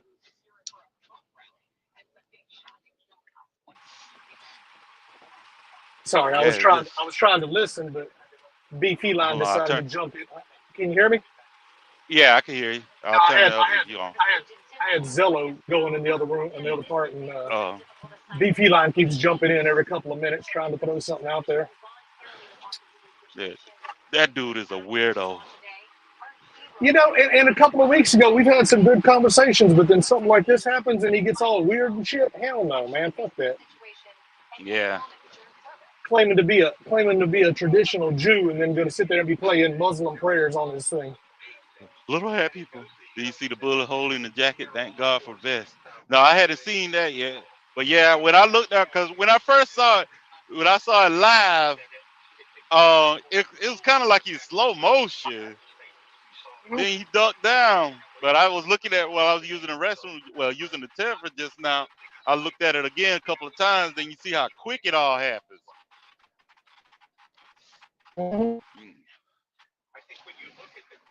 Yeah, but they took out the counter snipers. Took out the sniper quick though, because they say it's actually you can pay attention. You can hear the counter snipers shooting back. Oh no, yeah, you hear the first couple of shots at Trump. You hear pop pop pop or pop pop like that, and then you see Trump grab his ear. He ducks down, and then like 1 second later, you hear. It was like, yep, somebody's ass is dead. Yeah, yeah. Some of our colleagues are reporting this on the networks that an AR-style rifle, maybe 8 rounds fired. AR-style rifle. The shooter was up to 200 or 300 yards away. There is no such thing as an AR-style fucking rifle. It either's a rifle. Anyway. Does that sound right to absolutely does. You know, the effective range of an AR is I tell about you what, 300 people are so yards. scared of AR-15s, but shit, M16 is basically what the AR is based off of. The M16 is way more deadly. People saw something up on the roof, and if that's true, That's why we used to have them in the army. countermeasures to that. So there's a lot of questions to be answered right now. I will tell you it happens in split seconds. So 8 rounds from 300 yards, especially with the shooters, actually striking at least a portion of the president. It's very Yeah, but I think What this if is it going to be turns the out that the end of shooter these was like a open air. Mexican or something like that? your expertise. Who knows? Who knows? Historic evening and a day of tragedy for the families that lost their own loved one in the round. Yeah, Be this is going to locking be the down end of that all border these tomorrow. open air rallies. Yeah, I just Yeah. drove through there earlier, a few minutes ago. Like you ain't really see nothing. Like on 76 is the outskirts of it, Pittsburgh Butler area. So you ain't Nah, really see Trump nothing. won't stop his open air rallies. He'll still do them. He'll end up having like shielding around him. Yeah, I think the Secret Service, they in charge of all of that. They're gonna need to investigate on because there's no way somebody should be. They're saying it was a building outside the perimeter, but Yeah. somebody. Why was nobody else on that building? Every building should have had somebody on there. All right, I don't know. They're saying the roof, but like these first reports. Well, I will say this: whoever it was, if that was 300 yards and he got him in the ear, good shot. First shot hit his jacket and vest. That what Trouble said. Oh. Yeah, I gotta Oh, look so at he it hit Trump. again. He hit Trump more than once then. Yeah, you say first shot hit the jacket and vest. But yeah, not a good shot if Trump's still alive. I mean, shoot, Some yeah, snipe of my liberal way friends on easy. Facebook. Mm-hmm. No, some of my liberal friends on Facebook are already saying, "I'll remember where I was at the day the second Civil War started." And I'm like, "What the fuck, man? Nobody ain't gonna start no Civil War with this." I We mean, don't want to see our president. if he had unalived, Yeah. No, I mean, this isn't the way I don't want to see this happen to my president, but that showed us right there that, man, it shows how desperate these people are trying to get rid of him. mm-hmm. Ain't bothering my ass in the least. Damn, man, what the hell is with this? Hang on. I don't know what's going on with these double trailers, but every time I'm hauling doubles out of Fairbanks right now, like my truck Mm-hmm. starts to run a little bit warmer. Uh-huh. Maybe I need to run the radiator through the coolant thing again or something, the washout thing or whatever. They already covered out with the memes. They got one of my Facebook friends. He posted the one. He actually lives in Milwaukee. And he a Trump supporter, so he might actually pop up to the convention this week. Yeah. He posted the one of Trump doing the Matrix when Neo leans back to dodge the Yeah. bullets. He had posted that. Somebody else posted Trump wearing. A matter of fact, I'm gonna see if I can unload it up real quick.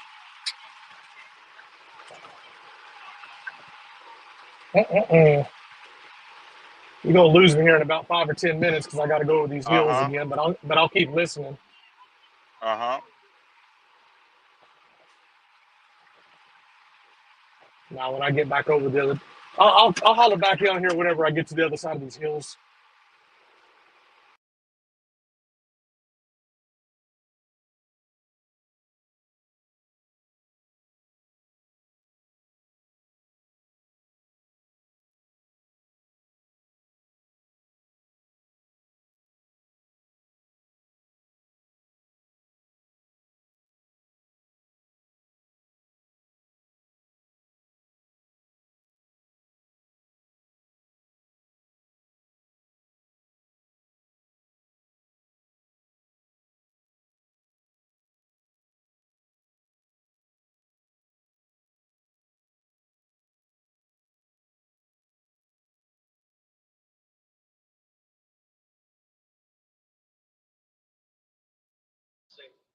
One spectator was Yeah, killed. see if I can load it up real quick on here. This incident is currently under investigation.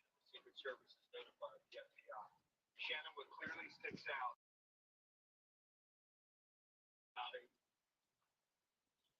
A suspected shooter firing multiple shots from an elevated position outside of the rally venue. Many men. For those of you know who don't know this, it is that's Trump head on 50 Cent. You know 50 Cent survived being shot. So it's basically Trump surviving being shot. Many men is 50 Cent song. When he talks about how he almost got killed.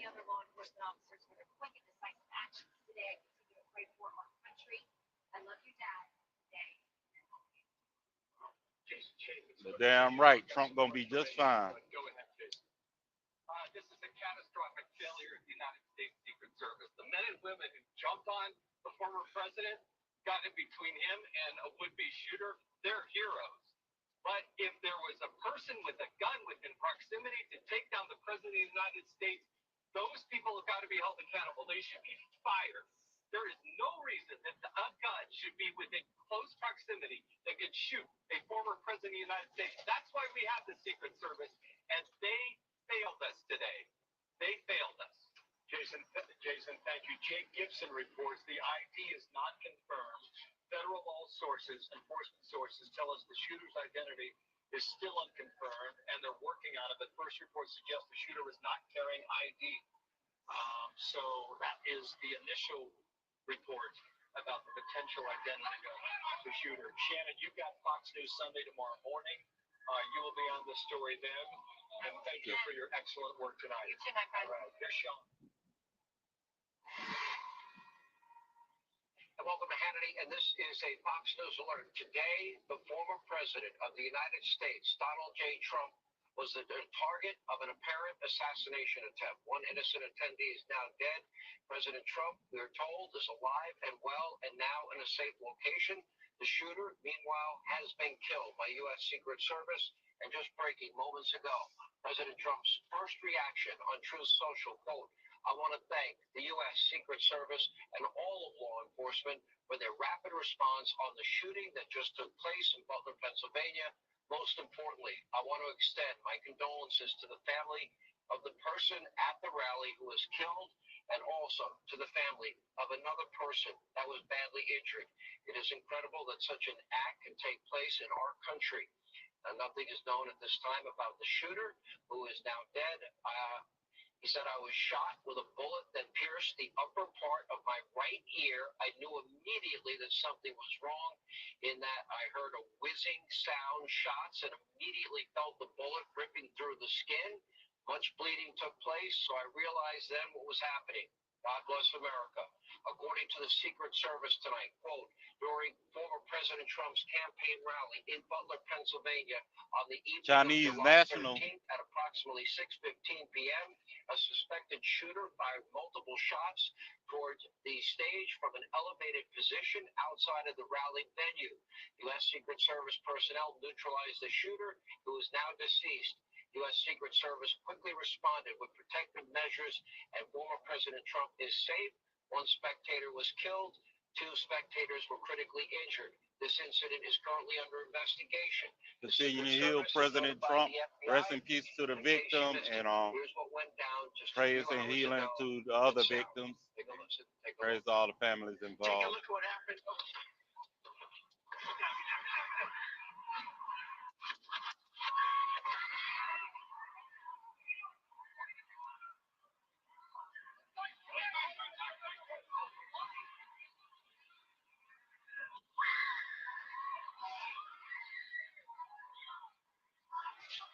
Damn it, Willie.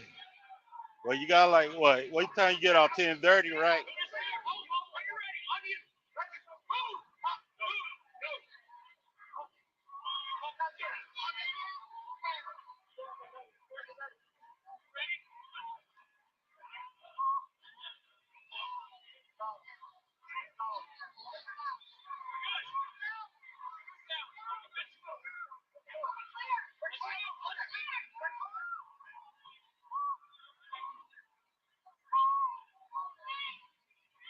close at 10, but you don't get home till like 10:35.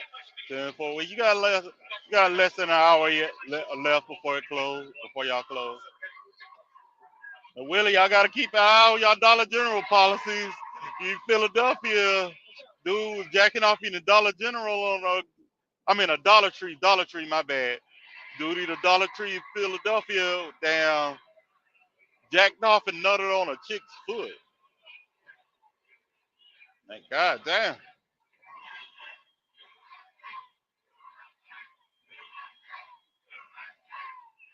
Mhm.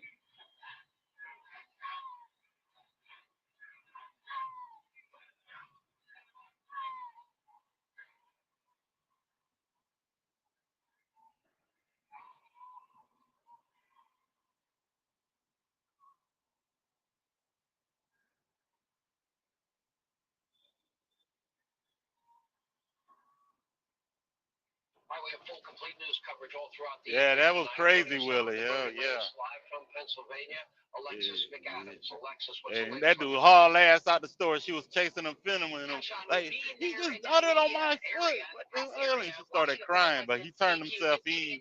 Meek Mill had put a $2,000 bounty to catch him. So he turned himself in.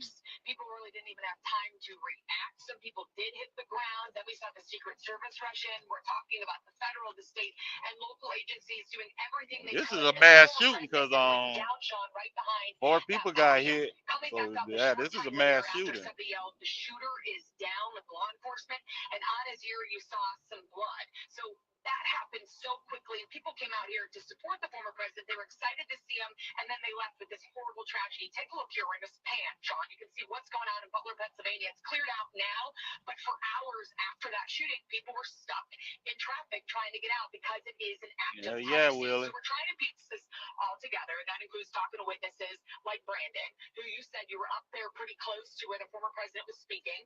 What exactly did you hear, and what did you see? We're all just there, looking up at the screen that he has up, and I heard a loud pop, and I thought it was like the speaker cracking. And we heard another. Yeah, flatbed. They killed the shooter. And so we all just hit the ground, and I started looking around as what was going on, and I saw one of the Secret Service guys. He was firing back. There was probably 6, 7 shots total, maybe. And then I look up in the bleachers, and people were just they killed the shooter. Crying, and there's just blood everywhere. One of the guys got hit, and knowing that somebody was hit, so now we know. Obviously, the former president had a graze wound to his ear.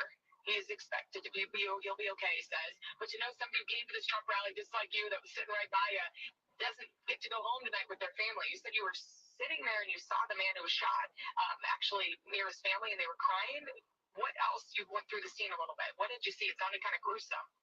Yeah, there was blood all over his family members. There was a guy up there trying to administer CPR. It all happened so quick.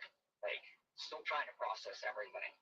And we're just all down on the ground, and people down on the ground are crying. We don't know what to do. People are just screaming and crying. And then all of a sudden, people start standing up, and we start walking out. And we looked on top of the AGR building, and there was Secret Service up there. They were standing around what we now know was the shooter. At that time, we really didn't know where it was coming from. And to set this up, Sean, so when we were inside there, we're in the back with the media, and then when you could see the former president wasn't too far from us speaking, this was all happening to his right. So this AGR building that we're talking about is the American Glass Research Building. That's at like 68th and Whitestown here in Butler, so that's just outside of the ground. So it wasn't like this person entered, because we've been talking about safety and security and the Secret Service doing those pat-downs and checking bags. According to what we know right now from witnesses and the police, is that this person was on a rooftop of this AGR building, which is outside of those grounds. So then you saw the people kind of surround that building. And going back to that man, though, and his family, were people crying and were people running out after they saw someone was shot? No one really started running. We just all kind of hit the ground, and people were yelling for paramedics and police to come. And there was probably 6 or 7 state troopers that just all of a sudden showed up out of nowhere, and they hauled him off the bleachers, and it was dead at that time. Well, thanks for talking to us. I'm glad that you're okay. I'm glad your family's okay. But I think most people are still in shock. I mean, just trying to piece this all together. But it is important to point out as we look at kind of the layout of where the former president was when he was grazed by that bullet on his ear, and then goes down, where this shooter was, according to investigators, was up on that roof of the AGR building outside of the farm grounds. Sean. Alexis, great reporting. Let's go back to President Trump's statement on Truth Social. It pierced his upper right ear, is what he said. So what we're really talking about here is we're talking about maybe 1 millimeter, 2 millimeters, and he was probably assassinated. That's how close this guy got from this rooftop. How far away was that rooftop where we believe the shooting took place? I mean, pretty close. I'm going to bring you back in a little bit because you know about the layout with this AGR building. I don't really know. I mean, how close is that AGR building to where former President Trump was standing? It's several hundred feet away. It was directly behind where I would have been standing. So the bullets would have been coming from my back that way. Yeah. And as you said, we're talking about 1 millimeter. I mean, to graze the former president's ear, and how many people possibly could have also been wounded here. We had heard that it sounded like from a Secret Service source, Sean, that it sounded like there was a silencer on that gun because it sounded like muffled shots. And that's why some people at first were a little slow to react because you didn't know if it was fireworks. I think people thought the speaker blew. But, I thought I was thinking it was the microphone. The stage, it was a typical Trump rally. I think people do think about safety and security when you go into a huge event like this. And when there's so much tension around politics, people get a little bit worried for their safety. But nobody ever thought this was going to happen from the people we talked to, Sean. Yeah, very clear to me as somebody who's been shooting since he's 10 years old. When I heard the sound over and over again, it was very clear to me that that was the sound of a gunshot. Selena Zito was on our air and confirmed that she had no doubt it was a gunshot. Now, obviously confirmed. Alexis, thank you. We'll check in with you later throughout the night tonight. Now, moments ago, we did hear from President Biden. He did condemn tonight's alleged assassination attempt. Take a look.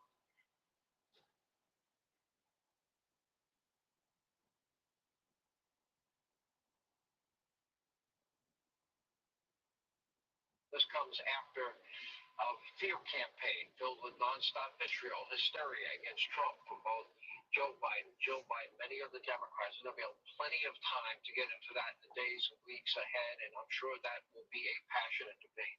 First, now we go for more and the latest update. Our own Peter Ducey. Peter, what's the latest where you are? Sean, the latest is that President Biden says from Rehoboth Beach, where he's vacationing for the weekend, he does not know enough to judge whether or not this was an assassination attempt or not. He says he has an opinion about that, but he won't share it yet. The press pool that is traveling with him on this out-of-town trip has not been told that they can go home for the night. So it's possible we will hear from him again once more information is out there. It is possible that we will just get some more written information. The president says he is trying to get in touch with Donald Trump. I reached out to a White House official. It does not sound like that has happened yet. They're going to keep us posted. And President Biden, the big point that he was making while he was denouncing this action is he said Trump had a rally that should have been able to go off peacefully without any problem. He said the idea that there's political violence in America like this is just not appropriate. He's asking everybody to condemn it.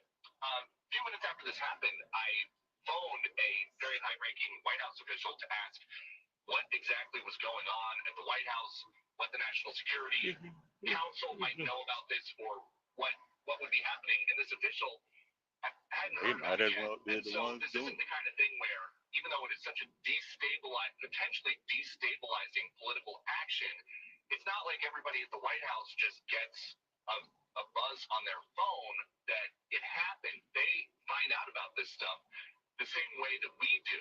And we go to a lot of events like this. Trump as president, Trump as a candidate, Biden as president, Biden as a candidate. And it's very notable that they're saying now the shooter came from outside the perimeter, because to get in, everybody has to empty their pockets. You can't have a big bag. If you have a small bag, it gets searched by the Secret Service. Everybody's wanted, and then they go in.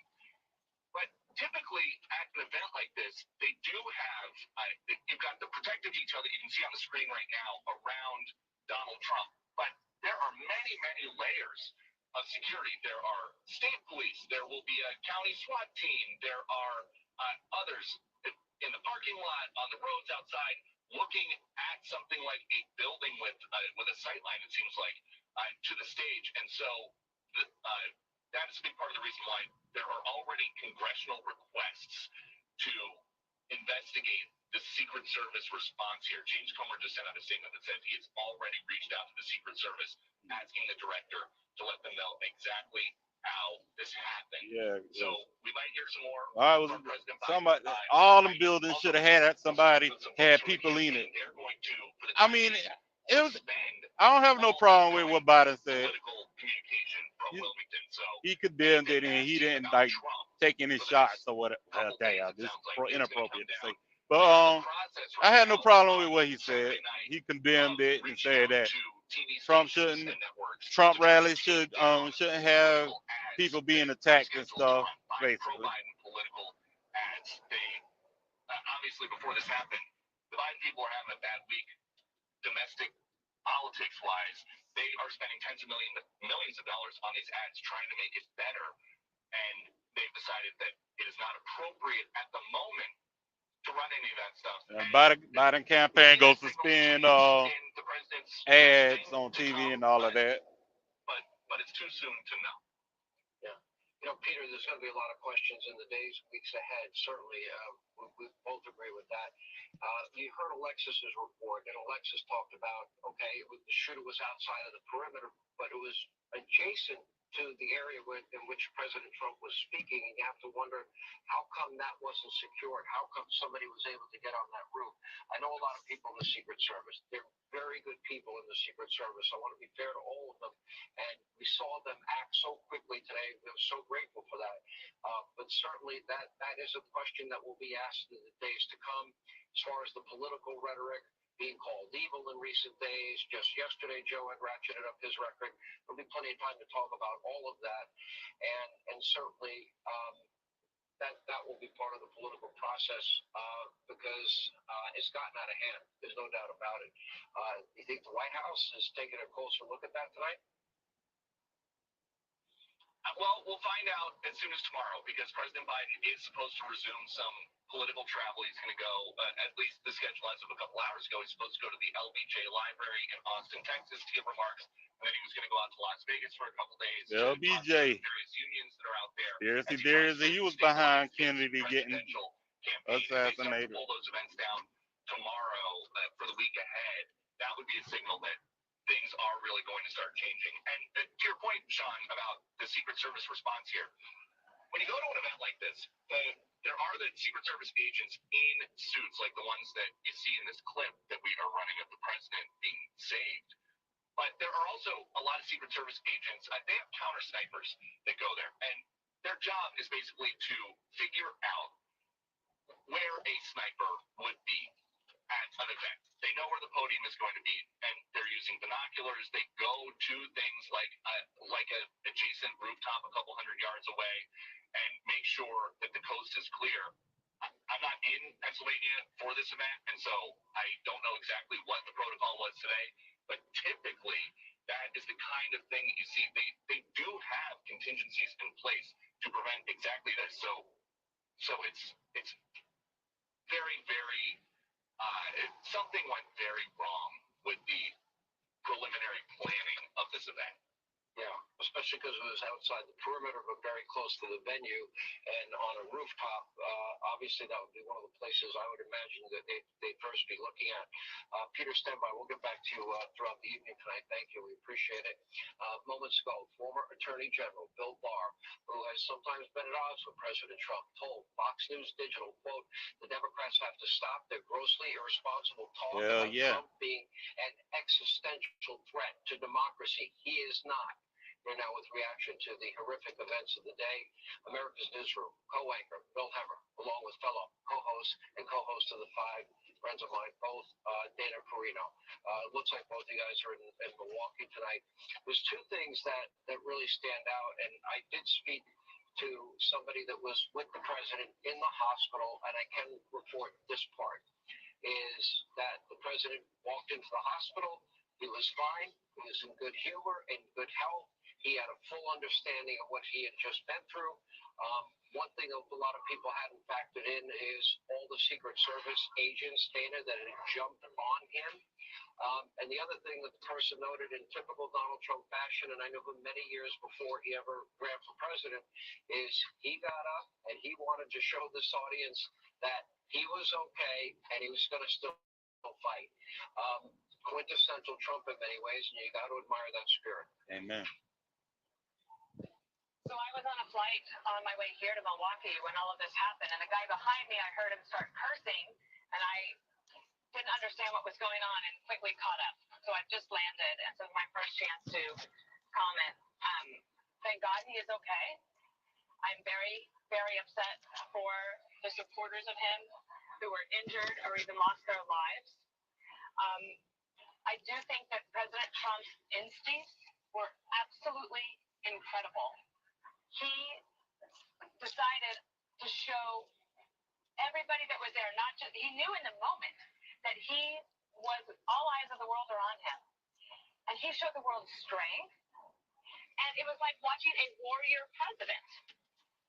And this country, obviously we have a lot of divisions. Obviously we have a lot of problems. There are probably 1,000,001 questions about how this happened, etc. But the other thing that he did, Sean, is his instincts were to thank the Secret Service. And I know just from my experience that that is always the thing that President Bush would say. And he, of course, put out a statement right away, calling it a cowardly act and thanking God that Trump was okay. And it's so good to hear that he walked into the hospital, but that his instincts were one, to fight, but also to thank the Secret Service. And there will be a huge investigation. But we also have a big campaign ahead of us. Obviously, he is going to continue to fight. There will be maybe some changes that have to happen at these rallies in order to protect him. Because I was thinking, Sean, just 2 nights ago, Barron Trump, his 18-year-old son, was on stage with him. And I'm sure that the family is right now thinking, 1, we are grateful that he's okay. 2, we are grateful that he wants to continue to fight for the country. But 3, they must be extremely worried, Sean, and obviously have a right to be. You have a little experiences. I'm not comparing at all what happened to President Bush, but you were there.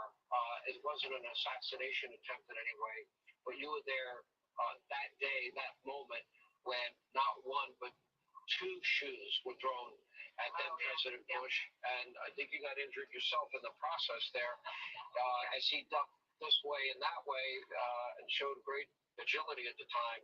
But obviously not an assassination attempt, but it just shows when any president. Yeah, please go ahead. What?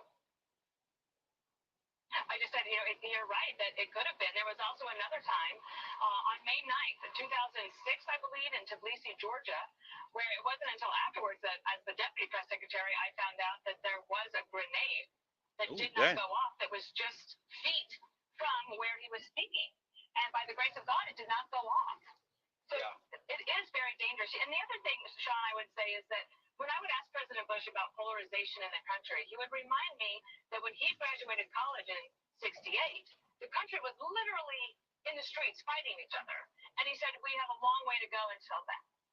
And of course, we had the assassination attempt on Ronald Reagan. That was things perhaps a little bit different, but yeah, because that fool did it to try to impress Jodie Foster. But this is new for our country, and it feels like the nation needs a circuit breaker.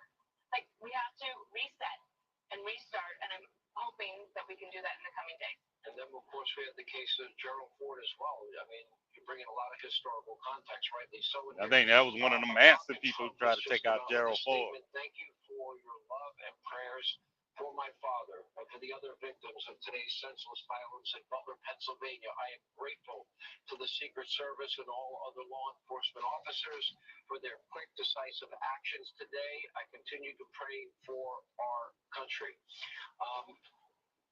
Bill, this is not a story any of us ever want to cover about any president. This is not Republican, Democrat, liberal, conservative at all in any way.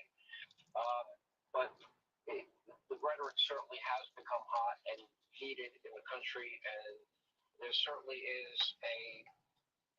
there is an almost unbridled hatred on the hard left for President Trump. That will be examined in the days ahead. As we look forward to where you are in Milwaukee and the week ahead, do you see any potential changes? And I would expect we're probably going to see changes going forward as it relates to whether or not there are going to be outdoor events like this for President Trump. He loves to do his rallies. Sean, is all great points, and a bit premature at the moment, but you're right about the rallies, and they'll be second guessed, and at some point the president will get back out there because he just saw this tonight. I think two things immediately, then I'll come back to Milwaukee. I think the iconic images that America and the world are watching through this 2-minute and 30-second video clip is extraordinary. And all the still photographers, Sean, from these rallies are there in the front row, and they're looking up at the stage, so they're looking up at the president at the time, and to see this history captured, and I don't know what he said when he came up from the podium. But we heard on the microphone he said, "Let me get my shoes. Let me get my shoes." I think he said it 3 times. I think he's saying fight.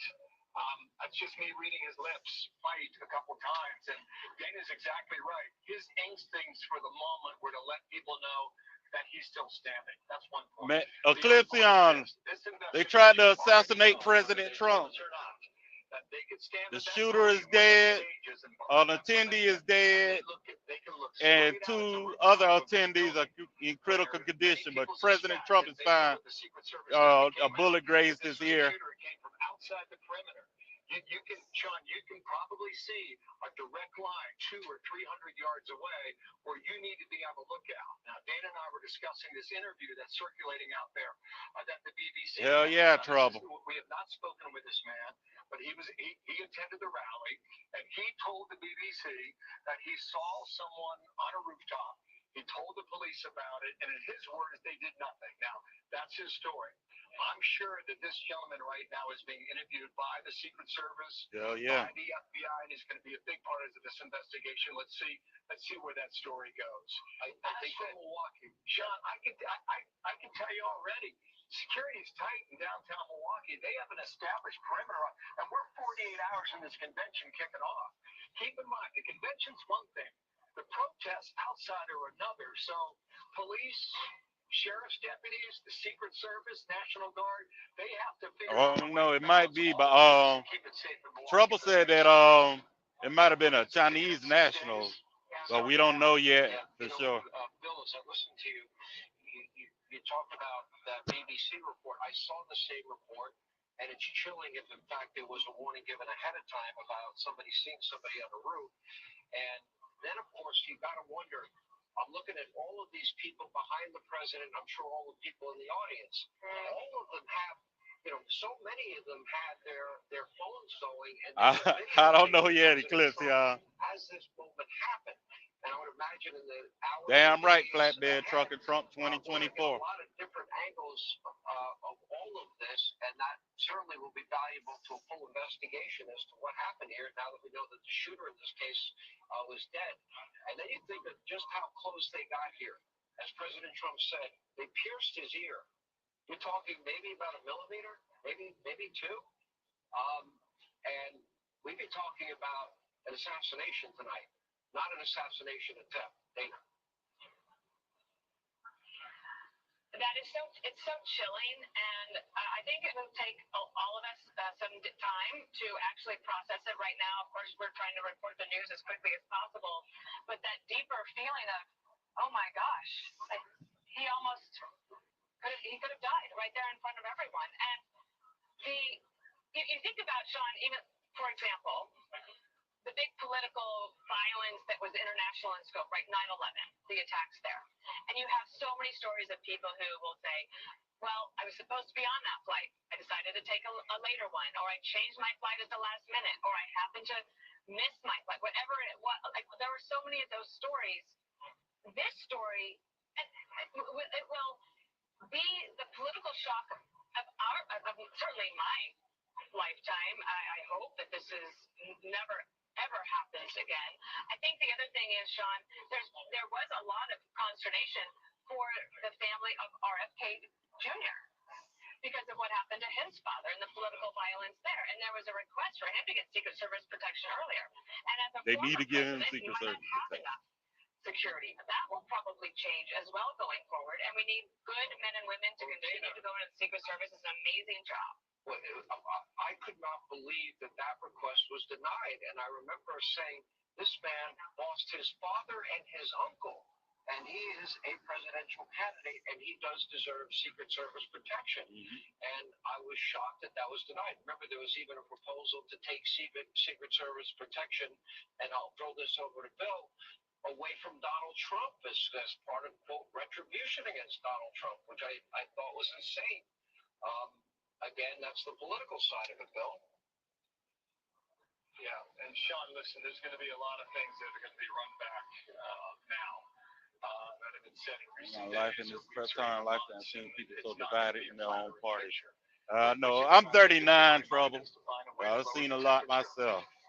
Yeah, 20 years ago, I was in a damn war. Talk to Donald in his words, Donald, this evening, and all likelihood, we'll see whether or not that happens. I imagine the former president would take that phone call. And then Joe Biden also said, I might see you again later tonight. So I would anticipate perhaps another statement from President Biden this evening while in Delaware. You can't have nothing like this ever happen I don't again. know where he pops up, but we read the statement. But he's going to, because we saw him, fist clenched. And you might even see him tonight. Yeah, correct, yeah. And I wait for that, for that moment. I think that will be very iconic, as Dana pointed out. Dana, I'll throw it to you. I think that picture, and knowing him as well as I do, and knowing him for as many years, almost 30 years now that I've known him, I know for a fact that he wanted to project that strength. That is who he is. It's in his DNA. Yeah, these gonna be on T-shirts soon. Now I'm gonna get one. Yes, and the other thing I wanted to tell you is that maybe if they could just rerun, I know we've seen it a lot, but of the moment when the shots are fired, one of the things that's pretty incredible about his instincts as well, aside from wanting to reassure people that he was okay and show people that he was going to continue to fight, is that he immediately had the presence of mind to get down below the secure barricades, right, so that he would be protected. Oxyman, we ain't got time for that shit. Secret Service obviously helps in there as well. You're welcome, Trouble. Appreciate that. Thank you for supporting our troops. Here he is. He's giving a huge speech. Oxyman, we don't have time for that right now. He's got a lot of things on his mind, and yet he hit the link or hit the cash app. To follow the instructions that he has been given. I think that's pretty remarkable too, just to think of the presence of mind of somebody who has so much going on, and he knew immediately what had happened. Yeah, there was a statement that came out from Secretary Mayorkas, Homeland Yeah, Security. I feel old as hell. Well, I got an old soul too, but I feel old as hell though. President Biden, we're engaged with former President Trump and their campaigns. We're taking every possible measure to ensure the safety and security, maintain the security of the president's candidates and the campaign events is one of our department's most vital priorities. So we'll see where that statement goes. Already there are calls from James Comer and the Republican House side, according to our Chad Perkins just moments ago, that he wants to meet with the Secret Service early next week and get this investigation going. You have a son in the military, yes, sir. I think you said he in the Army, right? You in base at Fort Jackson, I believe. I remember you saying that the other day. Salute to him. Is un-American, unacceptable. And then he did add, as you rightly point out, Bill Hemmer, thank him for his service too. Questions and Americans demand answers. I have already contacted the Secret Service for a briefing, and I'm also calling on the Secret Service Director, Kimberly Cheadle, to appear for a hearing, and they will send a formal invitation. You got 20 years, 10-4. Bill Hemmer. Thank you both. We're going to check back in with you later on. Getting ready to retire soon, on Trouble. I don't blame. He was in the front row. He lives low. Sitting there when the shooting started. He's 59 and living the life. 10-4. Incumbent Senator Casey. Amen. Dave, wish, of course, we had you on under better circumstances. You had a front row seat, literally, to what happened. Tell us what you saw. Hey, Sean, how are you? Hopefully everything calms down and he won't have to be deployed to any combat zones. Actually announced and asked me to come up on the stage, and then he said, no, hold off, I'll have you up here a bit later.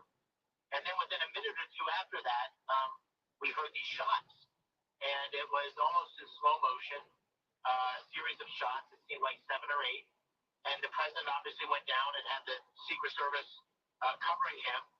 And then, as you said, kind of rose and had the Secret Service as a phalanx around him, and you see him putting out his fist in both defiance and reassurance, and some of the crowd even 18.5 months. Woohoo! Yes, sir. You deserve it. You earned it, bro. You deserve it and earned it, bro. And unfortunately, someone behind me had been in the stands and had been shot, and it looked like he was very seriously wounded. There were people next to him were trying to treat him, but there was a lot of blood. And so you have the entire 15,000 people, many of them on their knees, down because we didn't know if the shooting was over. We didn't know if there was one shooter or two shooters. And the president, showed real strength and composure and reassurance as the Secret Service moved him out, and eventually the crowd dissipated. But we really didn't know what was going on. It was very chaotic, as you might imagine. But it was clear that somebody, at least one person, maybe more, had been hurt seriously. To be very clear, as I have listened and watched this 2.5-minute video over and over again, Dave, it was very clear to me there was no ambiguity in terms of what that sound was. Selena Zito, who I know you know very well known in Pennsylvania for her politics, and God bless the people of Pennsylvania. I hear that there was a lot of heroism on the ground. We'll hear these stories in the days to come. But there was no doubt in your mind what you heard was a gunshot. Selena said there was no doubt in her mind. Yeah, I mean, certainly after the first pop, then there were several pops in succession. It was clear that it was a weapon. It was clear it was a gun. And frankly, I couldn't tell exactly where it was coming from. It certainly seemed like it was coming from his left, but I also thought 30 years at the same job and through good and bad times, but stuck it out. Hell, some people can't last 30 minutes at a job, let alone 30 years. Damn right. One shot after another. And it was clear Must be a really good job for you to stay there that long. Hell yeah.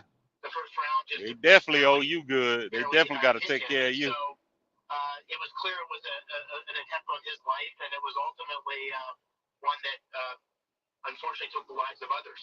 Yeah, it's very scary, and not something that is common in Butler, PA, your home state, your home area. Dave McCormick, thank you. We appreciate you being with us, and we'll have you back on, I'm sure, soon. All right, here with more reaction. Former Speaker of the House, Fox News contributor Newt Gingrich. We've been friends a long time, Mr. Speaker. I was the MC the night you became Speaker of the House in 1994, in that historic election. You've been through a lot of tough elections over the years. They're all tough elections. This is a pretty divided country at this time. And I just wanted to get your thoughts, more than anything else, beyond being a speaker and a great speaker, I believe you were the last speaker to balance the budget, not once, but I think it was 2 years in a row, maybe 3. You're a historian. From a historical perspective, we have had assassination and assassination attempts before. That's clearly what happened here tonight. And it looks like the shooter came within a millimeter or two of an assassination tonight. And it's shocking the core of a nation as well. That in an adjacent rooftop that this can happen. What's your overall view and your overall initial thought?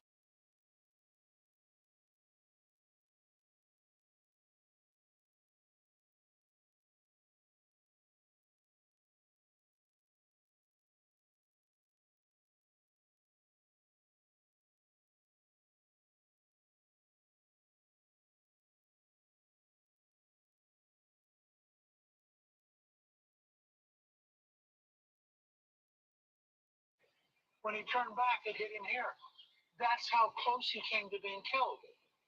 And I think we need to understand that this was providential, and he reacted appropriately. But I also will tell you, he has been vilified by Joe Biden and the Democrats and the left wing more than any president since it's not always easy. And this was a political act. But raised 3 kids and proud of paid the bills. Damn right. I've said for yes, 4 sir. months that when all the legal You're a man. You're a man. You're a man's man. Is going to Damn right. Violence is the next thing because they're that desperate. And I think we need to understand, people in this country have got to decide, are we going to be Americans and talk with each other as Americans, or are we going to become two bitterly divided factions? And right now, if you read what Joe Biden said last night, he's clearly on the bitterly divided side. If he has to totally split this country in order to try to retain office, he'll, at least through last night, he'll say anything, no matter the consequences. This is a very, very dangerous moment.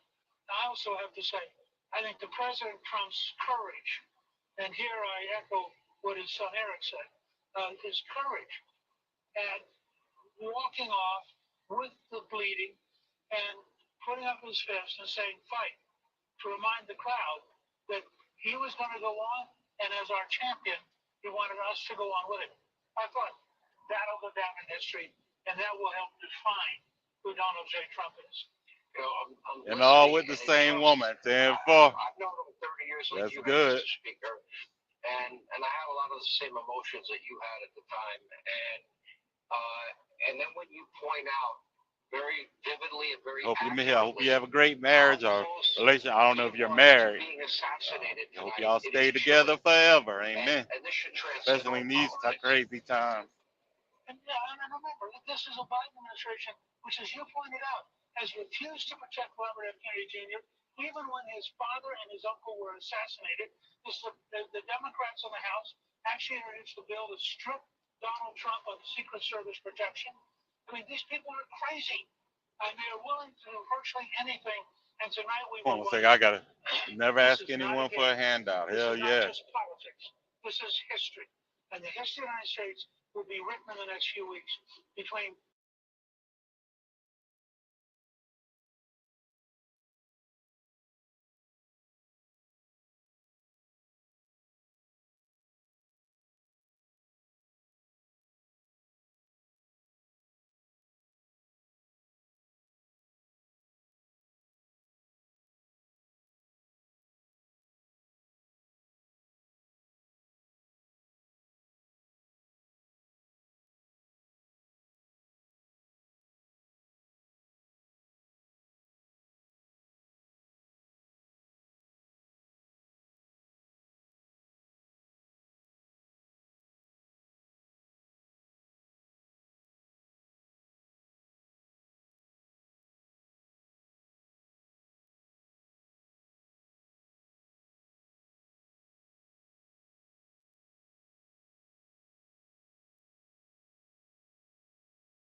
Ooh, I was about to roast somebody comment some bullshit over my Trump picture on Instagram, but it was one of my homeboys.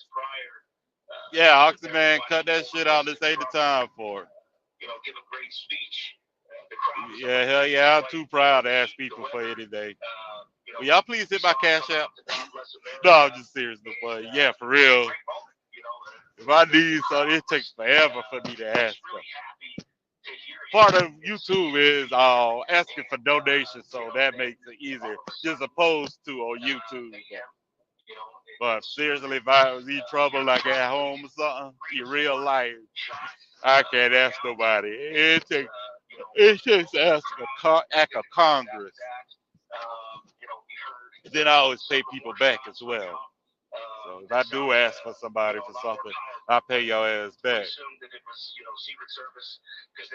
But with all that being said, feel free to donate. We looked up, and you could see in the stands that there were several bodies, unfortunately, that were on the ground. There was a good deal of blood, and it looked like law enforcement was carrying a body out. We weren't sure, who it might have been. But the next thing that I knew, Sean, was we looked up and we saw the president.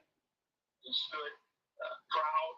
Secret Service had helped him up and pumped his fist at the crowd. Yeah, but I'm about to go ahead and end this live. I appreciate y'all coming in. And always remember, Trump 2024, we stand for Donald Trump. Make sure you get out there and vote. We can't play around. They try to take out. Excuse me. They try to take out our president. We can't let them do it. Vote Trump 2024. If you don't like Donald Trump or if you don't want to vote for Donald Trump, fuck you. You fucking cuck motherfucker. Thomas, is that true? Yeah, that's correct. Before I get started, $5 million. Hell, I need $5 million. Damn right. Excuse me. Excuse me. But I might come back a little later on. I'm gonna absorb all of this. I gotta stop for fuel and stuff in a little bit. Can't get it, pay for it. I don't need it. Damn right, trouble.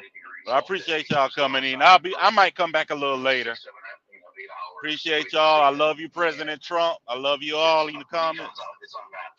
We stand with Trump. I stand with Donald Trump. President Donald Trump. Glad he's okay. Rest in peace to the victims who died. Arrested. Please heal, Lord. Please heal all those who are wounded and heal President Trump. We had to start back reminding, like, Amen. this is their last attempt to take them out, and have them, 5 rows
What's going on, Juco?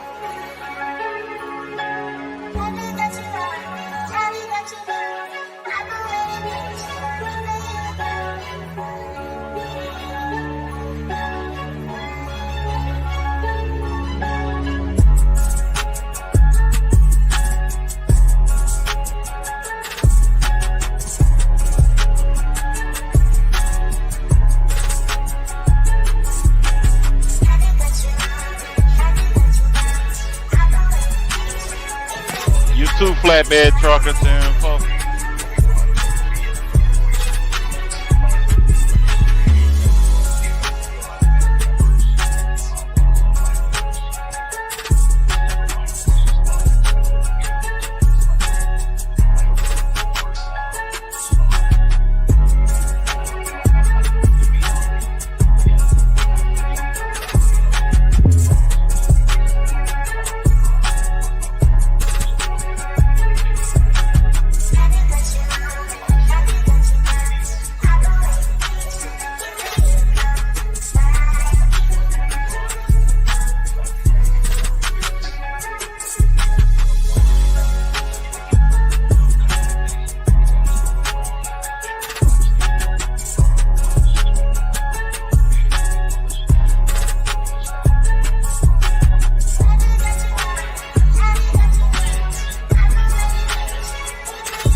kind of seem like, because there's no way that building should have not been secured. I'm gonna come back later and talk about it more. But yeah, yes, yeah. I can't argue that, Randall. I can't, because no way that building shouldn't have been secured.